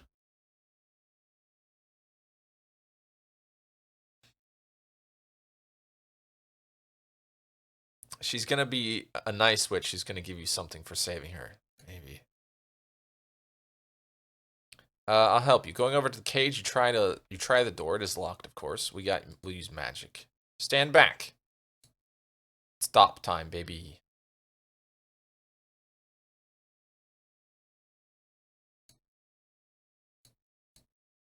Stop. Stop. Cast the spell over the lock, and it begins to shiver like a small beetle. It hums and clicks as the tumblers turn and work. Then, finally, it snaps open and drops to the floor. The woman claps her hands in delight. With the door open even, she rushes out and throws her arms around you before backing off a pace and trying to regain her composure. Stranger, she declares, I am in your debt. Aliana will reward you. Will you take an aid in combat or mastery of magic? Oh. I need no reward beyond a kiss. No, let's get some magic help, I think. We're using a lot of magic. BRB, they need some food. Feed that poor pupper, gosh. Poor thing, never eats. So mean. So mean to that poor dog. Magic. Very well, she rushes quickly. Did she refer to herself in the third person? She rushes over to a wall and opens a panel you had not seen before and takes out a small box which she places in your hands with a smile. No tricks, she says with a smile. All these things will aid you if you know how they are meant to be used. Open the box. No!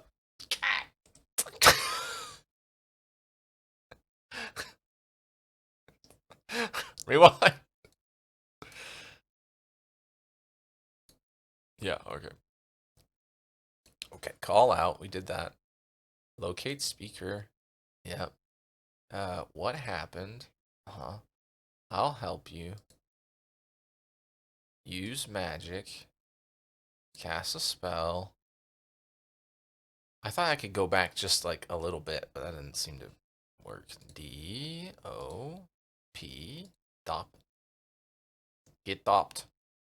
Okay, magic. Alright, open the box. You flip open the box. It contains a small vial of glue, a pair of strange-looking nose plugs. we can nose plug some people. And 4 small pebbles. You pocket them and give back the empty box. The lady has been freed, and it seems like there is nothing more to keep you here and from your quest. Ask if I may eat. That seems like she seems to like to cook, so let's ask if she'll feed us. Oh, I'm eating my own food. That sucks. I was hoping she would. May I eat my own food here? She nods, and you settle down at the table and quickly devour some of your provisions. She watches you with a simple pleasure. Then finally you stand. I must be on my way, you tell her. I have many more miles to cover today. She nods. Of course, please, before you go. She holds out something. It is a small bag of gold coins. I will take it. You bow your head and accept the gift. There are 7 gold pieces inside. And one more thing, she says. Moving around the table, she leans up to you and pecks you on the cheek, whispering, I am Aliana the witch, and I have killed a good many men with my sorcery, but I choose not to kill you today. Go in peace. She then steps back, and her face is soft and peaceful as it ever was. Did you imagine her words? Almost certainly not. Time to leave, then. You step quickly outside. You retrace your steps to the last junction, where you turn to take the path to Dumpus. Ew, lol. What did you do? What do you mean, what did I do?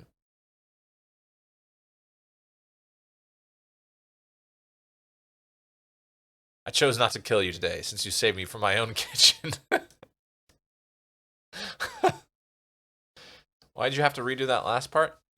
Oh, I accidentally clicked to not accept the box of magic items, basically. So I had to rewind.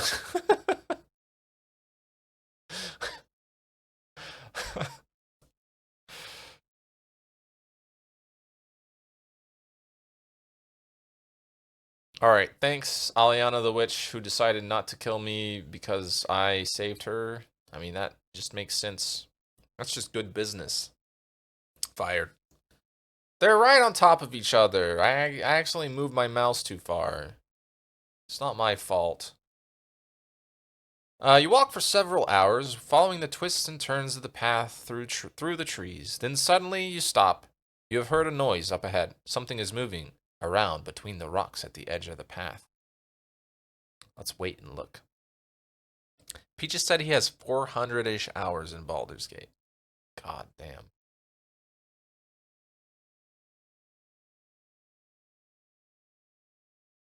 You hang back, watching the trees. There is definitely something moving around, something large and long with a tail that whips between the trees. But now that you've seen it, you are at a definite advantage.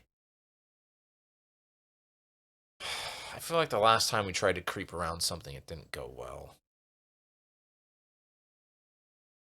I could try and spell this guy, but maybe we just fight it. What do you think, gang? Attempt to creep around, fight, or cast a spell? What kind of spells do we have available? I could use my nose plugs on this character. I just immediately use the nose plug spell. Ah, no, I can't. Z D J L. Can I Z here? No, I can zap though. Okay. Let's look at my spell book. ZDJL. Okay.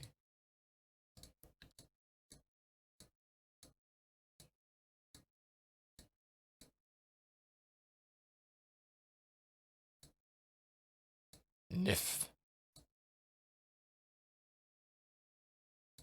Dim. Pop.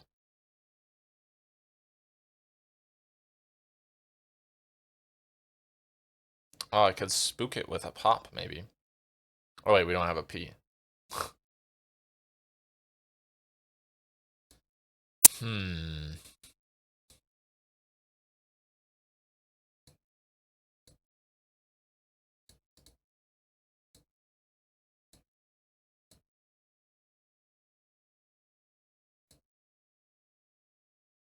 Come. Catch it and ride it. No. I guess that means fight. Yeah. Alright, we're fighting. We're fighting!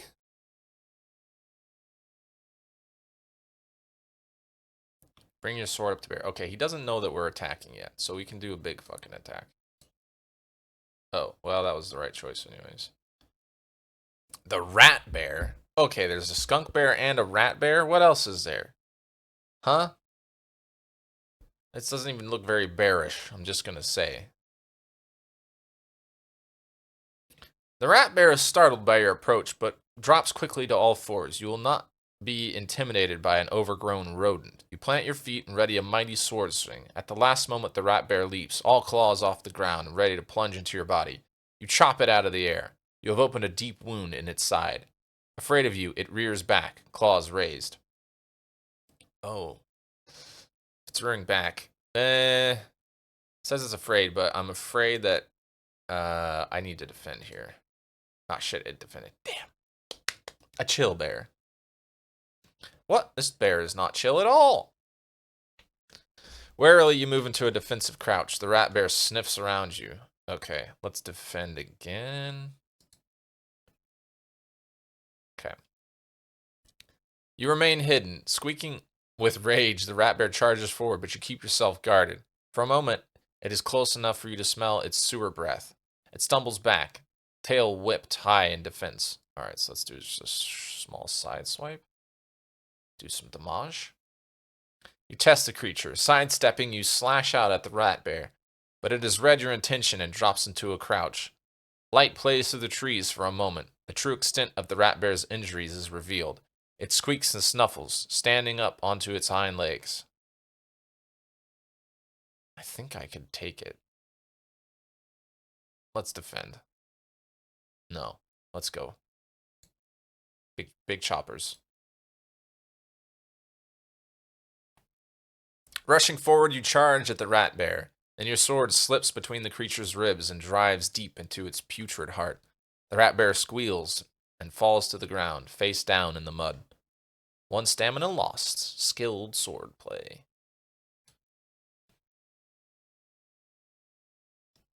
With the beast dead on the path, you are free to move onwards.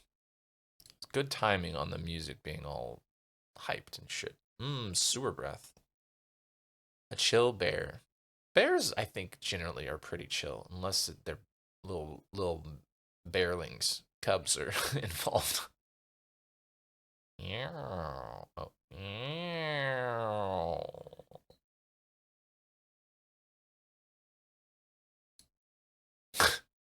Why? Why can you do that?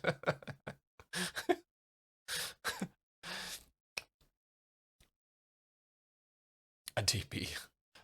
That's funny.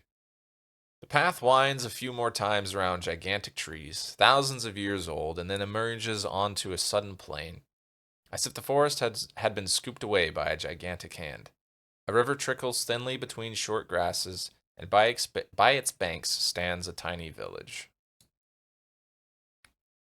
Enter the village or avoid the village. Well, this is Dumpus, so we gotta check out Dumpus.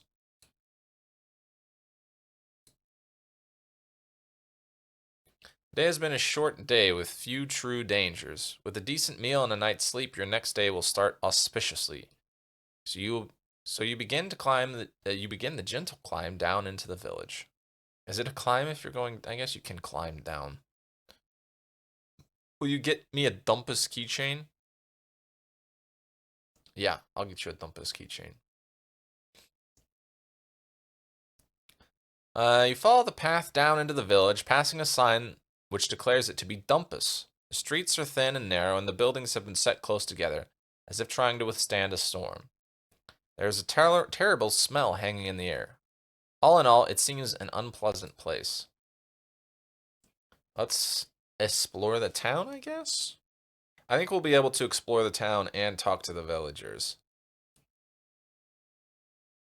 Maybe we'll talk to the villagers first and then explore the town. Maybe that'll give us some more options. Pass along the main path through the village, and pause outside a hut in which several of the hill dwellers are sitting and eating. They seem deep in discussion about something. Several are shaking their fists in the air. Lifting back the canvas flap, you step inside. Wow, I just go into their hut?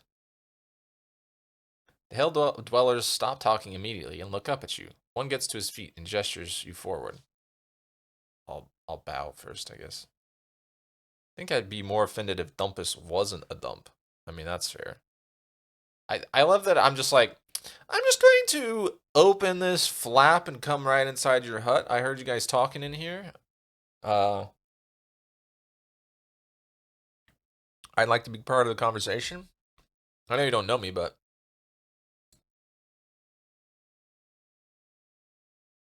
you nod your head once to the man, who returns the gesture. One of the others calls something in their native tongue and points to your side, to where your sword hangs out, below the hem of your cloak. In broken common tongue, the first man croaks, "No weapons." He indicates a table by the door where you can leave the blade. Okay, let's remove the sword. We got magic. We can probably hot these guys or something. Zap them if we need to. Those. Should I look at the table first? I'll remove it. It's fine. You unfasten your sword belt and leave your weapon on the table. The hill dwellers nod to show you their appreciation, then beckon you to sit with them. And they continue their conversation just as animatedly as before, speaking in a local tongue that you cannot follow. But as they talk, they pour you a drink and provide you with food. They seem quite welcoming. Ask what they are discussing. Ask what they are discussing. Hey, last time you did that, there was a witch in a box and she gave you money. I mean, that's true. But we didn't know that there was a witch in a box in there. After you finish eating, you catch the eye of one of the older men and ask slowly, in the common tongue, "What is it you men are discussing so heatedly?" The man nods back to you. "Christatanti," he says, "arming the goblins." Tell them you've been there.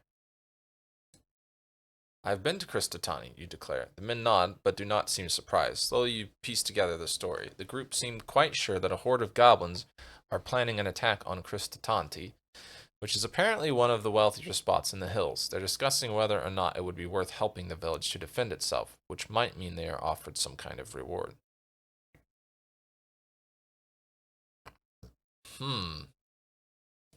What should we suggest that they do?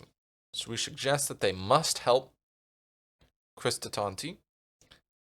Should we let them fend for themselves, or tell them to wait a while and decide later?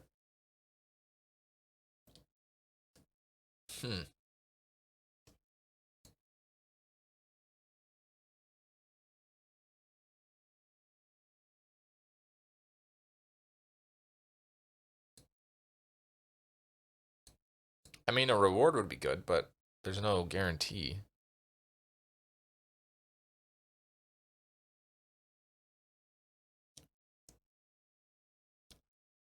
I feel like this is a choice that's gonna come back around later in the story, where we're gonna run into somebody from Dumpus or Tristatani, Tanti, or whatever.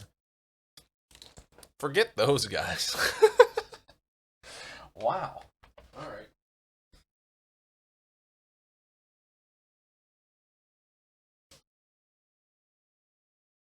Busta?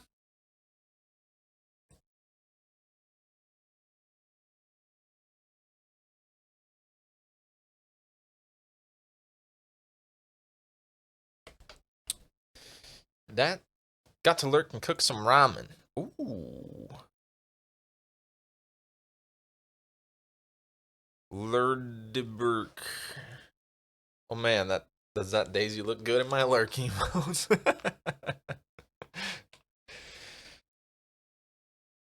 Ramen. I had some ramen yesterday. Oh, I was not feeling good yesterday. We had an employee appreciation thing at the stadium Thursday night, which was fun. I had a good time.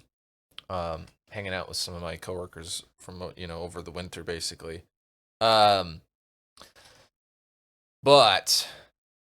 something I think that I ate did not agree with me, and yesterday was a not fun day. But what can you do? All right, we'll let them fend for themselves, I guess. But then, when goblins come for us, who will save us? Oh, then you appeal to Analand, or let the Kristatantes weaken them? Alright, Busta. That's how my morning has been. Sag tummy. Oh, I'm sorry.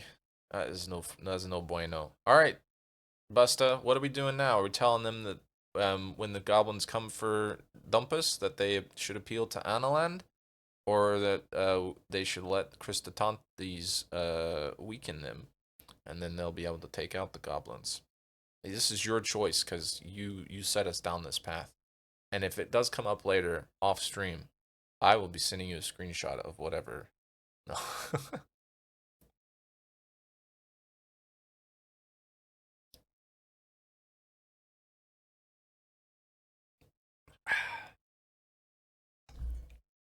That was yummy.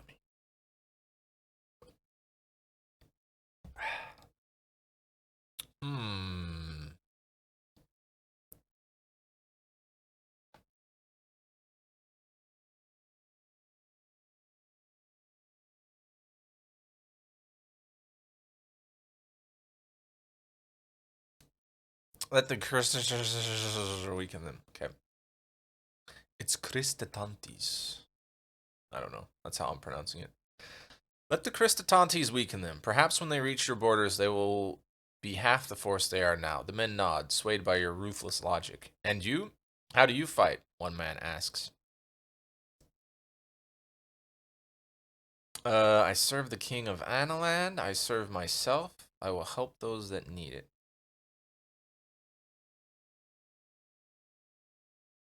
I mean, I feel like granted, I wasn't fighting for the witch, but I did help the witch. I'll say I will help those that need it.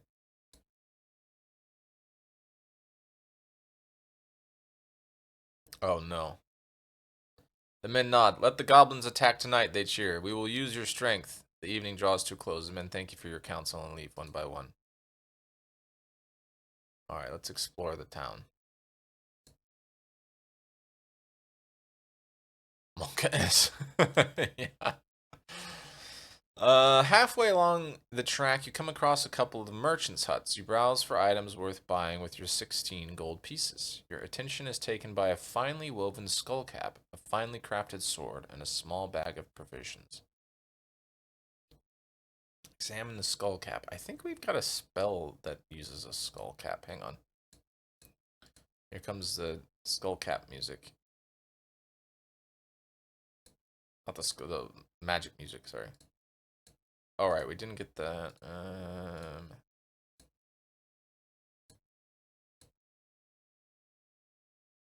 Yeah. Tell. I can read the mind. Learning contents of nearby rooms. Oh, that could be cool. Lurk. Enjoy your lurk. Pick up the skull cap and turn it over. Stolen from a priest of Dadule. Wait, Dadule. Where's Dadule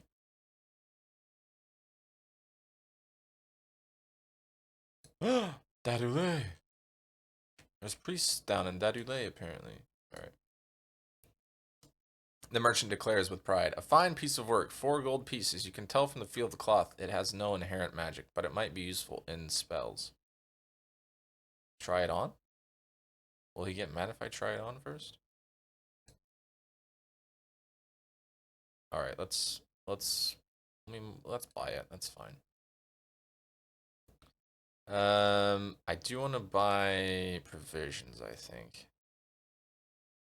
Ooh. $6. Don't buy them. Examine the sword. You lift the longsword from the table and swing it through the air. It cuts with a finely carved edge. A fine piece of work, I'm sure you agree. 6 gold pieces. So I can pay 6 gold pieces for a whole ass sword, or I can say pay 6 gold pieces for a single bag of food. Oh, there's enough to last about 3 days. Still. Alright, I kind of wish I had bought the food now. I will leave me with only 6 gold pieces the next time we get somewhere. Can I roll back just a little bit? You can only do like... It's kind of annoying. Wish that was more step by step. It's fine. We'll eat here. I'll put this back. I don't want this. That's enough. Is there somewhere I can go to sleep? Okay, to the inn, which I already knew. All right, we'll sleep here. See if we can get a meal. Following the merchant's instructions, you quickly find an inn in the very center of Dumpus. It is a tumble-down building with mats spread across the floor and a kitchen range that fills the air with an appealing, spicy smell. The man who runs the inn is wiry and looks as if he does not eat a thing himself. 3 gold pieces for hill fox broth, he tells you, and 3 for a place to rest your head. You've already eaten today, so you are not hungry. Oh, I don't need to eat. Perfect. All right, let's just rest then. You pay 3 gold pieces and the man shows you to a mattress in the corner of the room. For a while you stay awake, wondering if the goblin attack the villagers feared will come, but it seems the land is quiet tonight. Eventually you drift off to sleep. You dream strange dreams as you sleep. Your thoughts are dominated by the strange woman in the hut. In your mind she's become younger and more beautiful than she truly was. Flowers seem to blossom from her hair as though she was grown from the earth herself. Overhead, you fancy you hear the flap of giant wings. The birdmen came for the crown. Perhaps, before this journey is finished, they will come for you. Alright, no goblins. Sweet, sweet Dumpus dreams.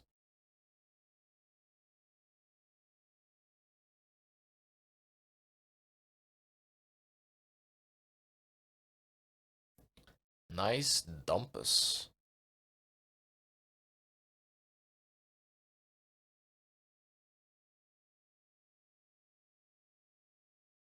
You rise early, thank the innkeeper, and head out into the street. Within a few minutes of walking, you are out of Dumpus and back onto the road. After another hour or so, the way branches, with one path heading up into the hills, and the other turning downhill and along one side of a barren, stony ridge. Is that a village you can make out on top of the hill? It seems a lonely place for it. Hmm.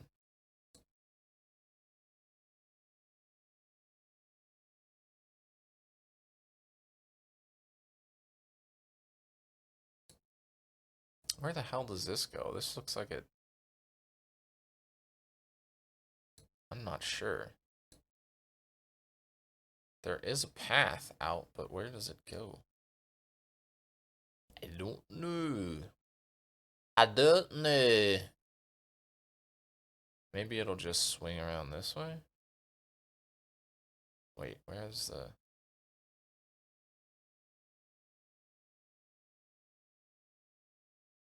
Kind of need to go through Viratanti.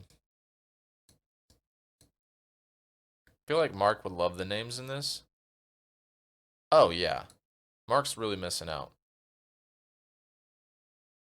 Although, well, no, Mark's not the only reason we're not playing. Whatchamacallit today. Okay, do we want to go uphill or do we want to go downhill? Up or down? Should we flip a coin? Wait, I have an actual coin here somewhere. I need to clean this desk so I can find my coin for flipping faster. There it is. Go dup. Yeah, you're useless.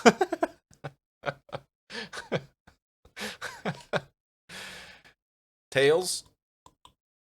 Are you calling tails? Are you gonna actually pick a direction if it comes up tails? Or should I just say heads is up and tails is down? You're just figuring this out now?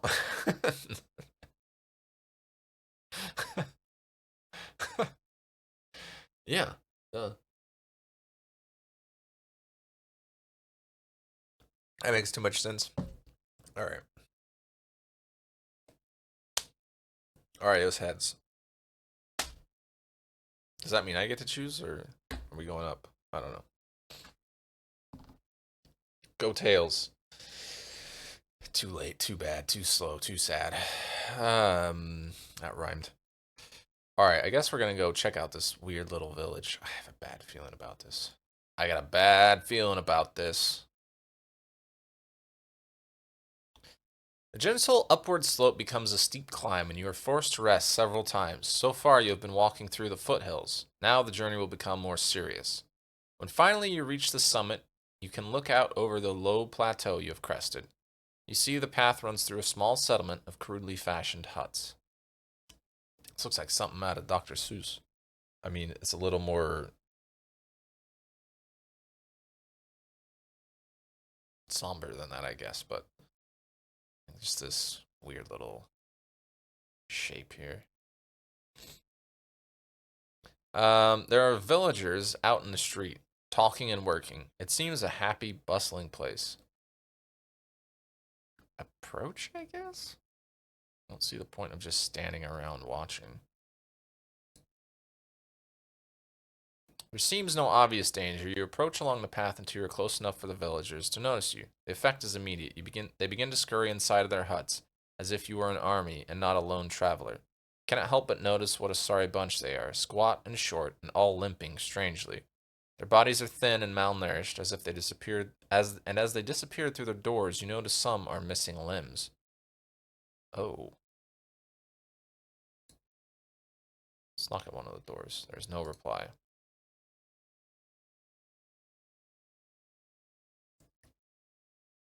Maybe we should just leave.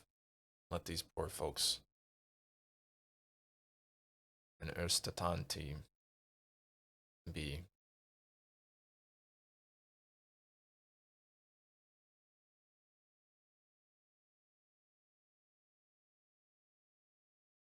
I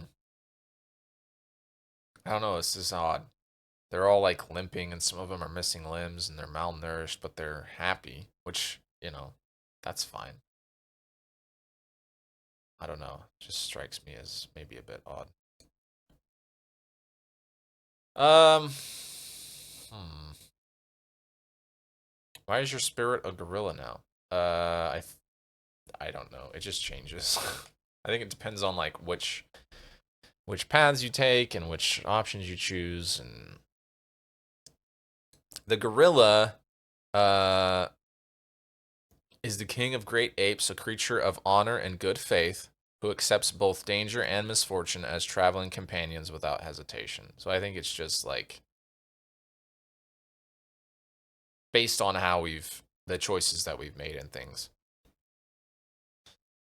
Um, let's just leave the village.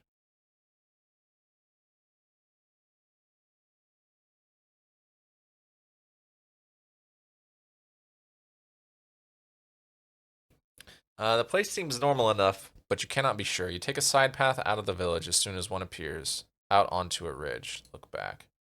Looking back, you can now see the village a little closer. There are red crosses marked on some of the doors. It is a sign of the plague. You shudder, thank your spirit, and move on. The path turns down a steep scree slope and into some trees. Okay, so we could have got the plague.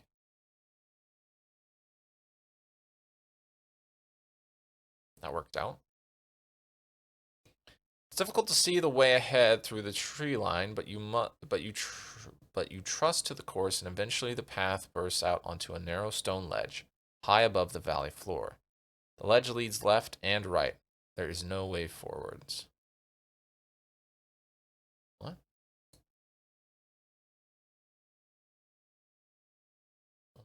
Okay.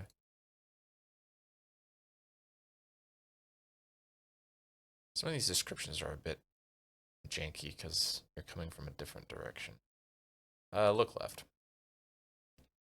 Looking left, you can see that the narrow ledge is formed by a splitting of the rock that leads all the way down to the misty valley floor.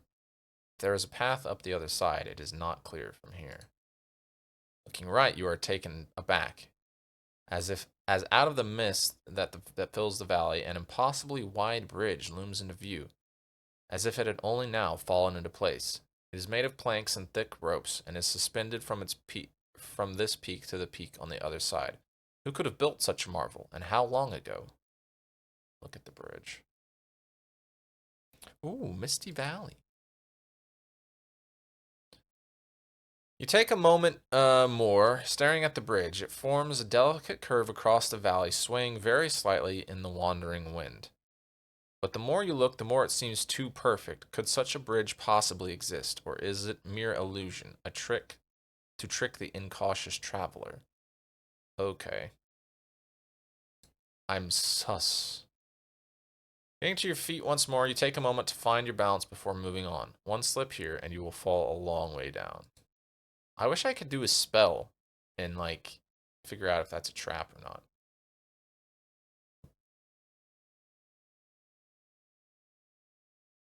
The bridge sounds sketch. Yeah, I agree. Let's go down into the valley.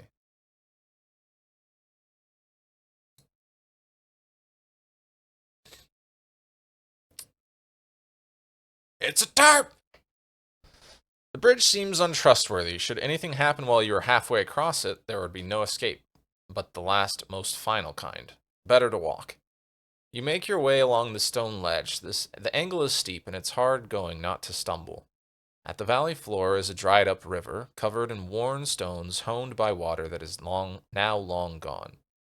Small caves open at the rock face nearby, with rusted machinery abandoned outside. There was mining here, once, but it must have been a long time ago. A wider track made for carts carrying ore leads up the far slope. Let's look.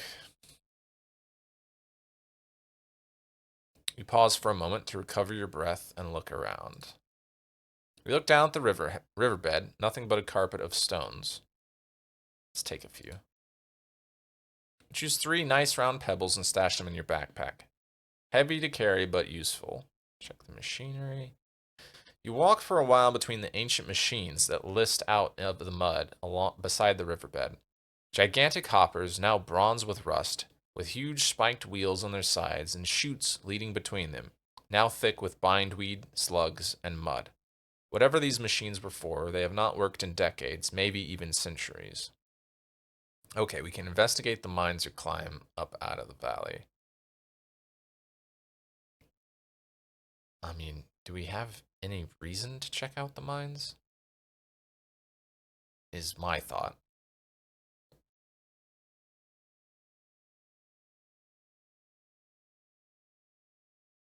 I mean, if they're not mining here anymore, there can't be much useful in the mines, right? This is a or it's a Mines of Moria situation where something very, very bad is there and that's why they don't mine anymore. Mines hold gold. I got 9 gold in my pocket, bruh.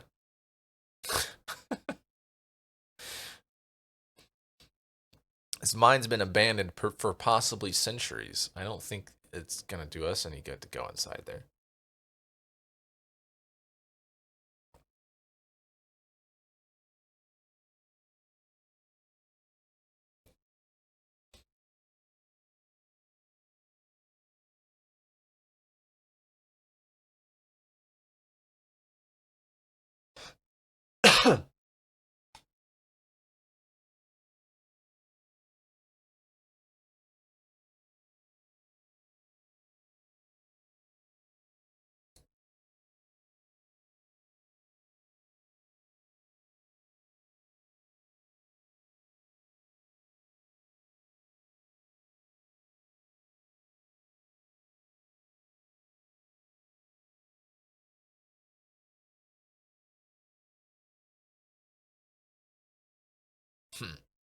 Sorry, I clicked on it. I clicked on a thing.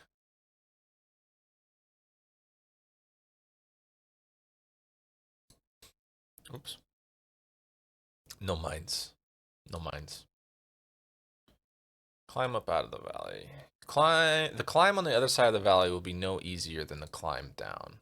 Okay. Lots of switchbacks to get up there.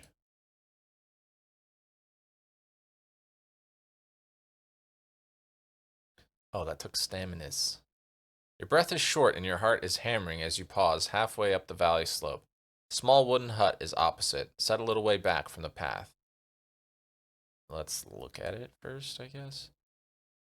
You stop to watch the hut, dropping behind a bush out of sight as you do. After a few minutes, you see a troll emerge, ducking to get through the tiny frame of the building. He is clearly guarding something around here, perhaps a mine, or perhaps he was stationed here long ago to guard a city that has now crumbled to ruin. Wait to see what he does. The creature stands outside the hut for a few minutes, looking this way and that, his colossal head turning with the speed and dexterity of a mill wheel. Then he stomps away around the curve of the hill. You probably have a few minutes before he reappears. Let's just move past the hut. Let's not go inside. I would rather not be cornered by a troll. Thank you. With the troll out of sight, you hurry along the path, not pausing again until the hut is far out of sight.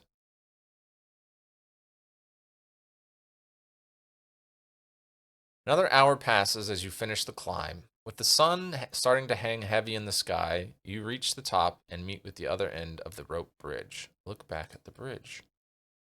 It may look stable, but it is undoubtedly a death trap set to part travelers from their gold and from their lives. You continue down the slope as evening draws in.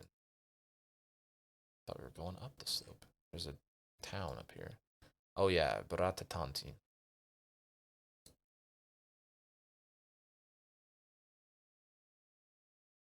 Some way down the hill, you stop for a rest and sit on a boulder to satisfy what lies ahead. The path leads downwards, and its foot, cradled between 3 peaks, is a village. And at its foot, cradled between 3 peaks, is a village. A quite large one at that, compared to the mournful spot you had just passed through. Behind you, the sun is falling rapidly into the hills. It will be night soon.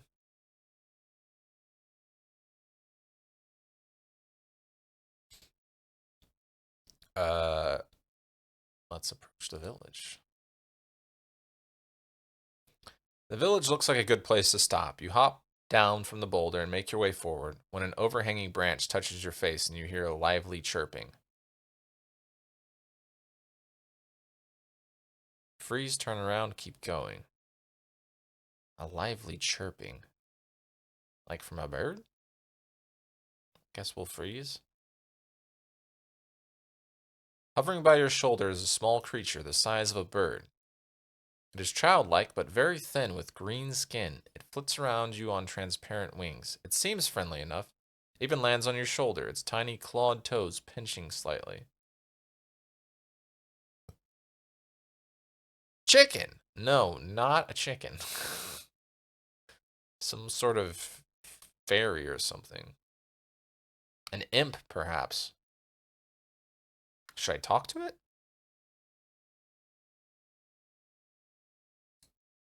Oh, maybe I can sense its thoughts.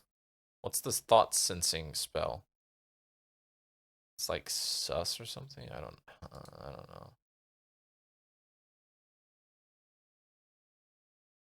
No, that's sap. Oh, no. I thought I hit. Oh, I did. There's no H spells that are useful right now. Walk? That creates a shield. I don't want to create a shield. And this is wall, which will make a wall. And then G, gack, creates cause fear. Okay. Did I do W already? Yeah.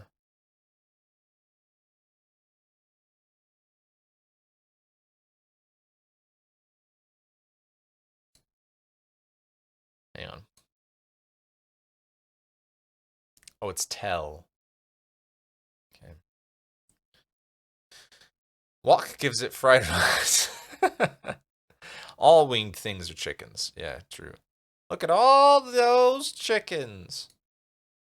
I guess I'll talk to it. Greetings, little creature, and hello to you, the creature replies, chirping. My name is Jan.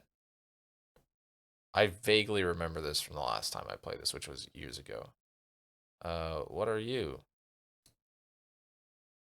The creature does a backflip and gives a low bow. I'm a Minimite. Pleased to meet you. It reaches out a tiny hand and shakes your earlobe. What do you want with me?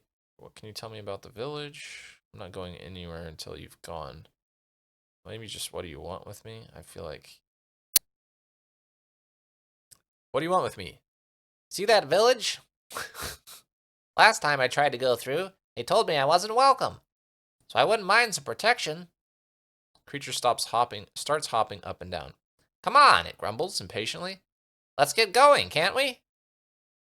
I'd yell, please don't eat me. What can you tell me about the village? You point down the valley. Is it safe? That's Biratanti, and it's very safe. It's the largest village in the whole of the Shamutani Hills.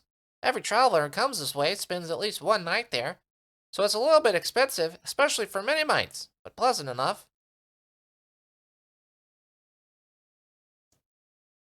Well, let's get going then, I guess. I'll take him with me. Well, let's get going then. The creature shakes you by the ear in excitement, and you set off along the path once more. You descend into the bowl of the valley. The hills on either side are toweringly tall and throw the village into deep shadow. It would seem a very gloomy, threatening place, but from the streets come the distant sound of laughter and merriment. Could sleep outside the town. He wants to go to town, though. Whatever. The voices. You continue along the path. The sounds of festivities grow louder. It's almost spooky here in the shade of the valley. And after so long on the dire road, this little guy might be full of shit. This is probably a trap. The people in this village seem to be enjoying themselves. See? The Minimite on your shoulder remarks. I told you it was a happy place. Jan, what's going on? Are they bewitched? Jan shakes his head. No, if there were magic, believe me, I know. This is the festival of the young. The what? What's that? Well, take a look. Jan waves a little hand around the village. The idea is that once a year, the children are allowed the freedom of the village. It is a time of great fun and lots of pranks. It becomes quickly obvious what he means. You pass the first few buildings, where you find a number of children sitting in the street and drinking ale from deep mugs. Further on, a young boy is holding an old woman over his knee and spanking her. On the other side of the street, a group of boys is fighting outside a hut with a sign that reads, Glandragor's Tavern. It is all complete mayhem. Should we rescue the old woman or leave her? I feel like this is part of their culture, so I shouldn't be interrupting what's happening there. You know?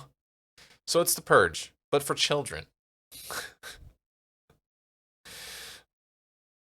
Festival of the Young. The purge, but for kids.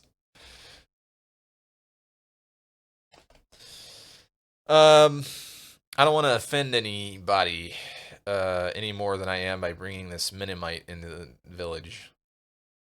I'm going to leave her. I don't know if that's the right choice, but... So it's Halloween. I mean, I don't know that many people who generally let their kids drink on Halloween. You consider helping the woman, but there is nothing you can do. It is their festival, after all. Yeah, exactly. Okay, we can enter the tavern, or we can go further into town. I'm about ready to end the stream, is the thing. Maybe another 20 minutes or so. I gotta go to the bathroom though. We'll enter the tavern, and then I'll BRB and I'll read this when I get back.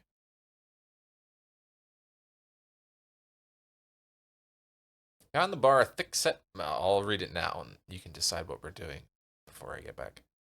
Behind the bar, a thick-set man is wiping mugs down with an old rag. Greetings, stranger, he calls. I'm Glandragor. Can I help? Can I be helping you? What?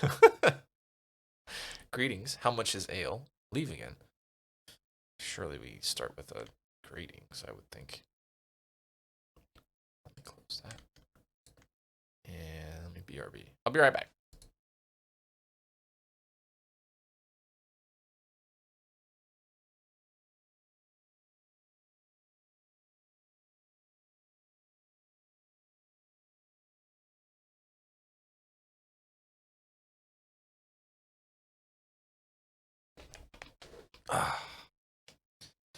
We tinkled in Glandragor's Tavern. Now we're ready to drink some ale. I'm going to say greetings first. Greetings, I've come a long way. I'm sure you have. Take a seat.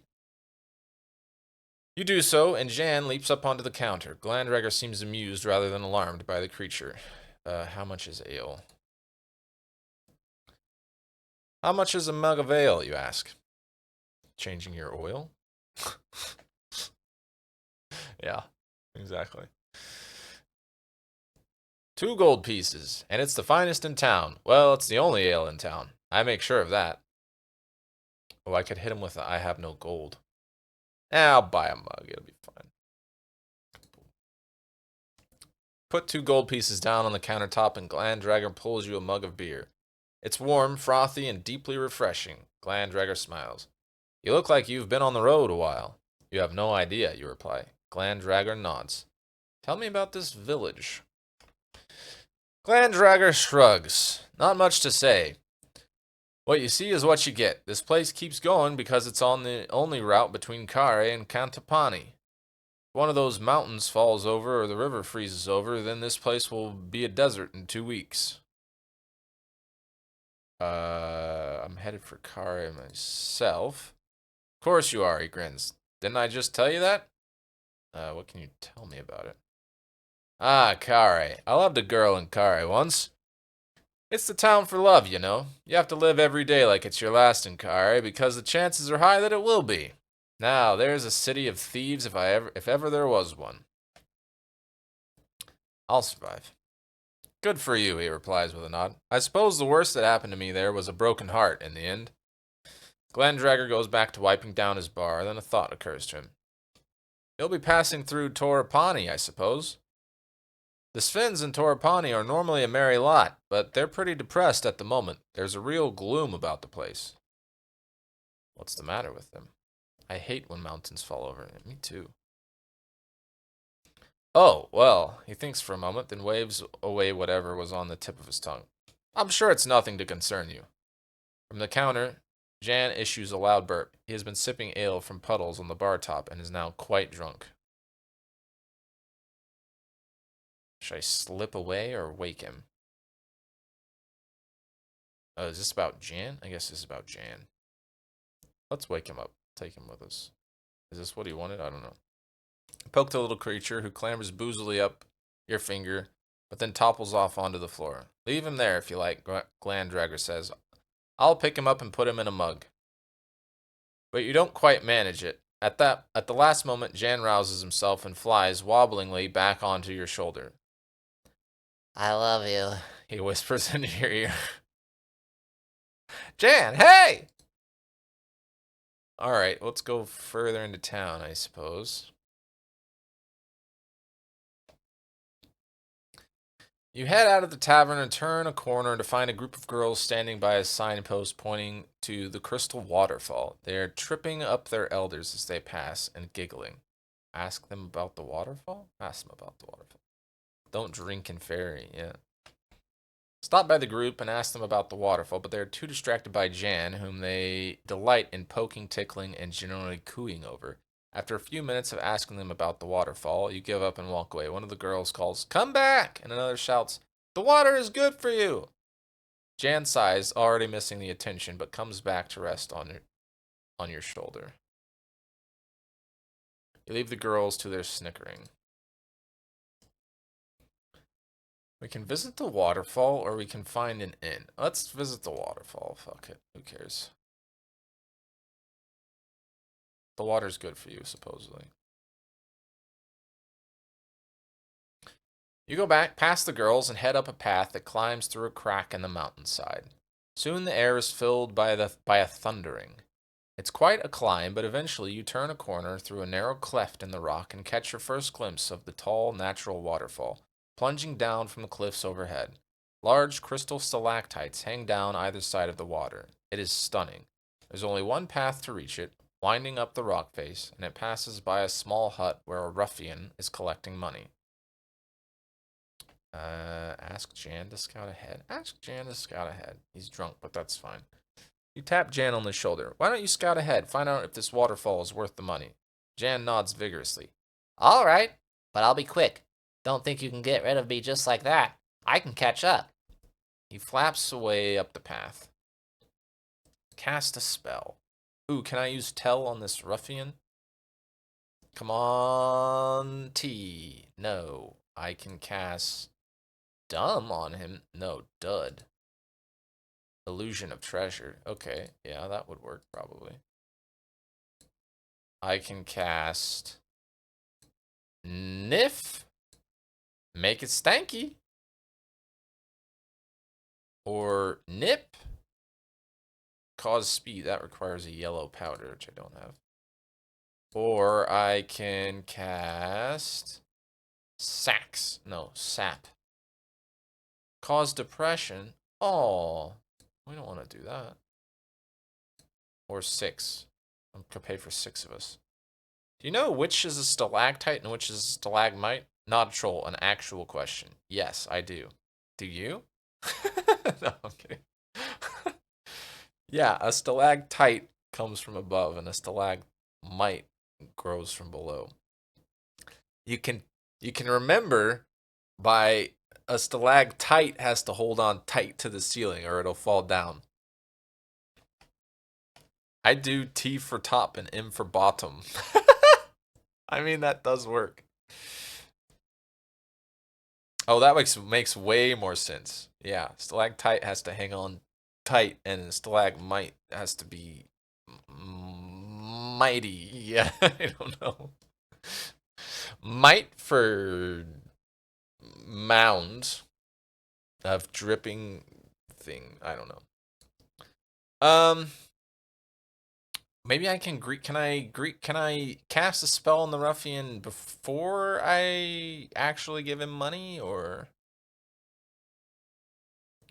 can I start by talking to him and then? Oh, damn.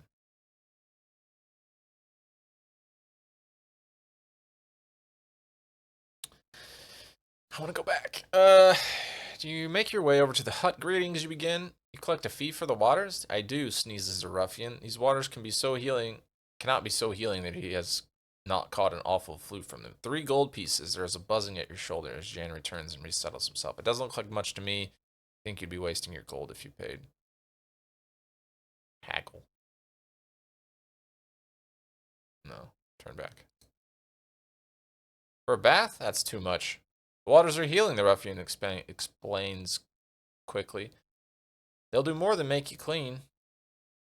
Go. You must think me a fool. All right, hang on. I wanna magic this man. I wanna magic. Rewind. All right. All right. Ask Janice got ahead. We're gonna do that. Yeah. I'm gonna cast this. Might have fallen down. I don't think he's saying you're weak. What? I'm gonna make. Should I make him dumb? I'm gonna try and make him dumb. Wait, dud. What does dud do? Oh, right. The illusion of treasure. Yeah. I'm gonna be like, yeah, sure. Here's 3 gold pieces. Not. Cast the spell and untold riches begin to pour from your sleeves. You make a show of confusion and surprise and say to the ruffian, will this be enough? The man cannot believe his eyes. He rushes inside his hut and returns with a chest, which he begins to cram with jewels, gems, and gold. This looks about right, he says. You can get the luxury treatment for that price. Just toss some grass and herbs from the border in while you're swimming. It smells good for you. With that, he snaps the lid of his trunk and pelts away down the path. He will likely be long gone before he discovers the deception. Oh, good. And now no one else is going to pay for this shit. All right.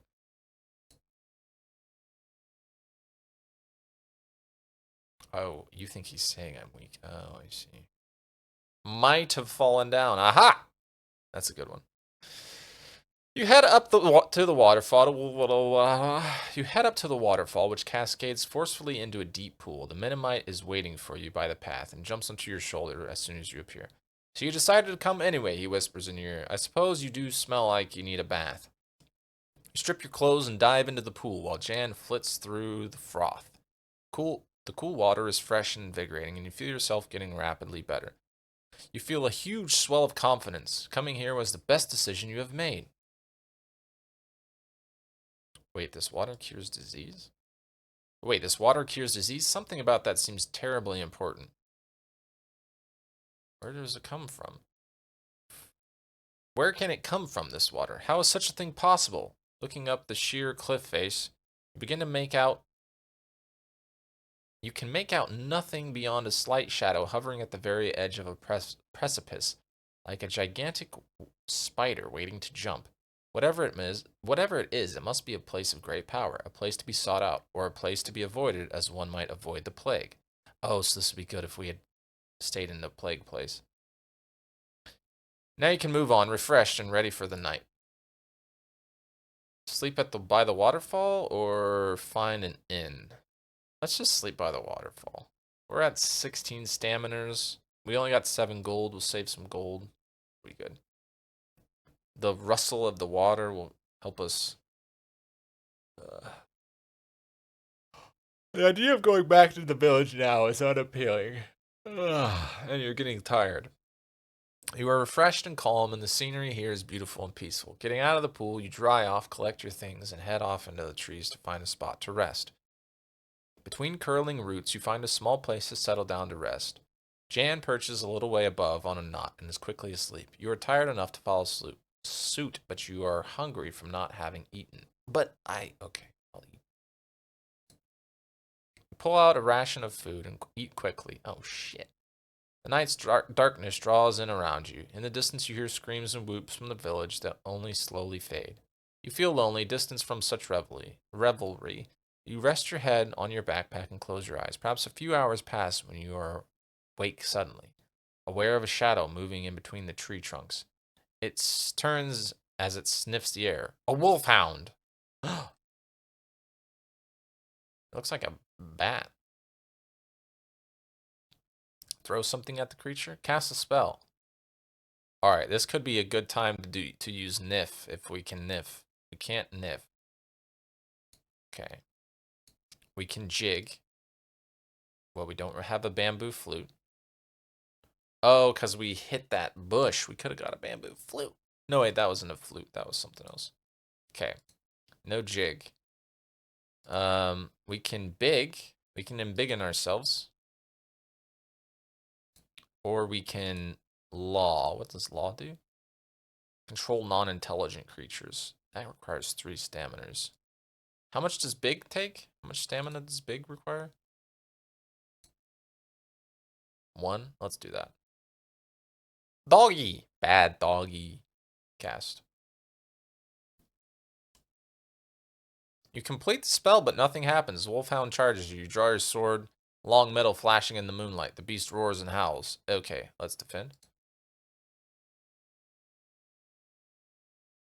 Wolfhound creeps towards you, jaws dripping and fur shining wet. You raise your sword to defend yourself, fearing the monster will spring. It bounds forward. It howls and whimpers.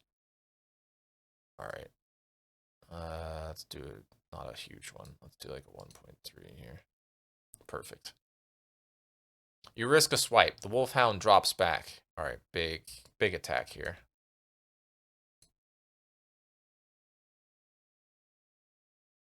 Wolfhound rears back and swipes you like a bear. You put all your strength into a sweep of your sword, hoping to finish the creature in a stroke.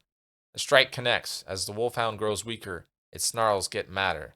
It turns about on the spot. Alright, let's defend. Oh, damn. I probably could have finished it there. Wolfhound snaps its teeth. You react on instinct, dodging around a tree for cover. Alright, let's go. We got this. I think this is a win. Give him treats and ride him. Ride him got Jesus Christ. I swear it's like every couple of months Automod gets like bumped up a level on its own and just like gets the this is sort of like understandable. Yeah, makes more sense than put. Put? How dare? Oh my god. Alright, let's do a big swipe. Oh shit. Wasted so much stamina on that. You put all your power into a swing of your blade, but the wolfhound turns tail. The wolfhound is crawling now with fur thick. Its fur thick with dried blood. Alright, I don't think it's doing another big attack. Oh shit. You flick the blade at the wolf, but the wolfhound is barreling forward with all of hell's fury at its back. It sinks teeth into your forearm. Alright, it just did a big attack. Do you think it'll attack again? I don't know. We're gonna cut again. Alright, there we go. Jeez, that was not a great. You twist your grip around for a wild blow. The blade lands deep as the wolfhound weakly opens its jaws to bite. You plunge your blade between its teeth, all the way down to its heart. The wolfhound howls, a gurgling, blood-soaked sound, and then it dies. Oh, I wonder if the waterfall suppressed our magic for a bit. The beast defeated you. Pause to regain your breath and wipe your sword. Sleep. Then, once satisfied, you lay down again and try to sleep. Jan flutters down and resettles on your shoulder. Your dreams are full of plagued victims, their faces raw with boils and streaming sores. The rest of the night passes silently. Oh, I could have probably sent Jan to the village to tell them about it. That would have been good.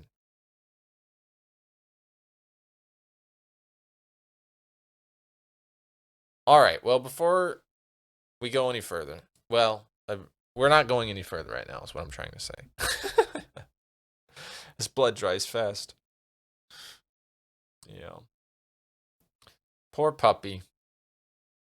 But he was a bad dog. Hims was a bad dog. This freaking frog croaking though. Dang. Oh, thank y'all for hanging out today. This was fun. I'm hungry.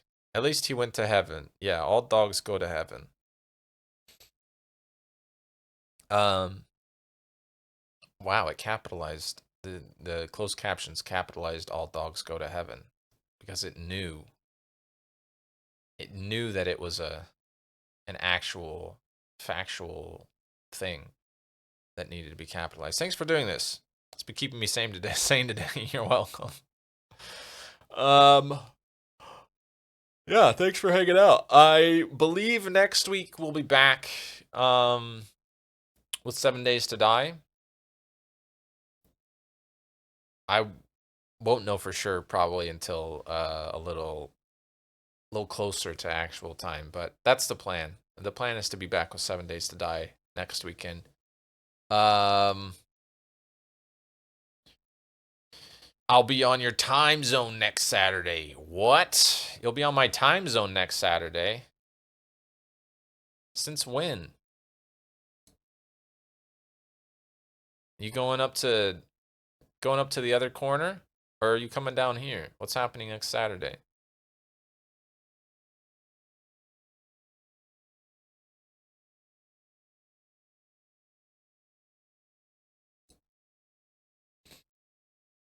Going home for my niece's graduation. Ah, nice. Nice, nice, nice. I was gonna say, I didn't think we planned a thing next weekend. My brain's not completely shot. Uh, um, yeah, I'm trying to like, excuse me. These frogs and this music are really frying my brain at the moment. Okay. These frogs. It's the frogs. They're getting me. All right, frogs, I love you. I think I can just quit. I think it'll just pick up wherever I was. All right, let me just. Okay. Silence. Beautiful, beautiful silence. Coming down to your house Saturday morning for your stream. Oh, okay. All right. That's gonna be a heck of a drive for graduation then, I think. Anyways, uh, thanks for hanging out. I think you have brain frogs. I didn't hear any. Oh, were you not getting frogs from the game? Oh, the game sound capture wasn't coming through. That's fine. There's lots of frogs, and there was like waterfall noises in the waterfall section. I'm sad that you missed all that now. My bad. There wasn't a lot of music in the game, but there was like a little bit of ambience and stuff. Thank you for hanging out. I've also got brain fog today, apparently. We'll be back next week, probably with 7 Days to Die. In the meantime, Zephyr is usually streaming. I'm sure he'll stream on Monday evening. Busta streams usually Tuesday, Wednesday, Thursday, but it depends. Go eat. Yeah, that's my next thing. Hope you all have a great week.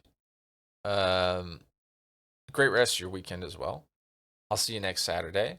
Busta, I was gonna say if I don't talk to you, have a great trip and safe travels and things, but I'm sure I'll talk to you this week somewhere. But still have a great travel. Anyways, I need to get the fuck out of here. I'm rambling. Yeah. Thank you for hanging out. Have a great rest of your weekend, great week, and hopefully I'll see you next weekend. All right. Bye. Button.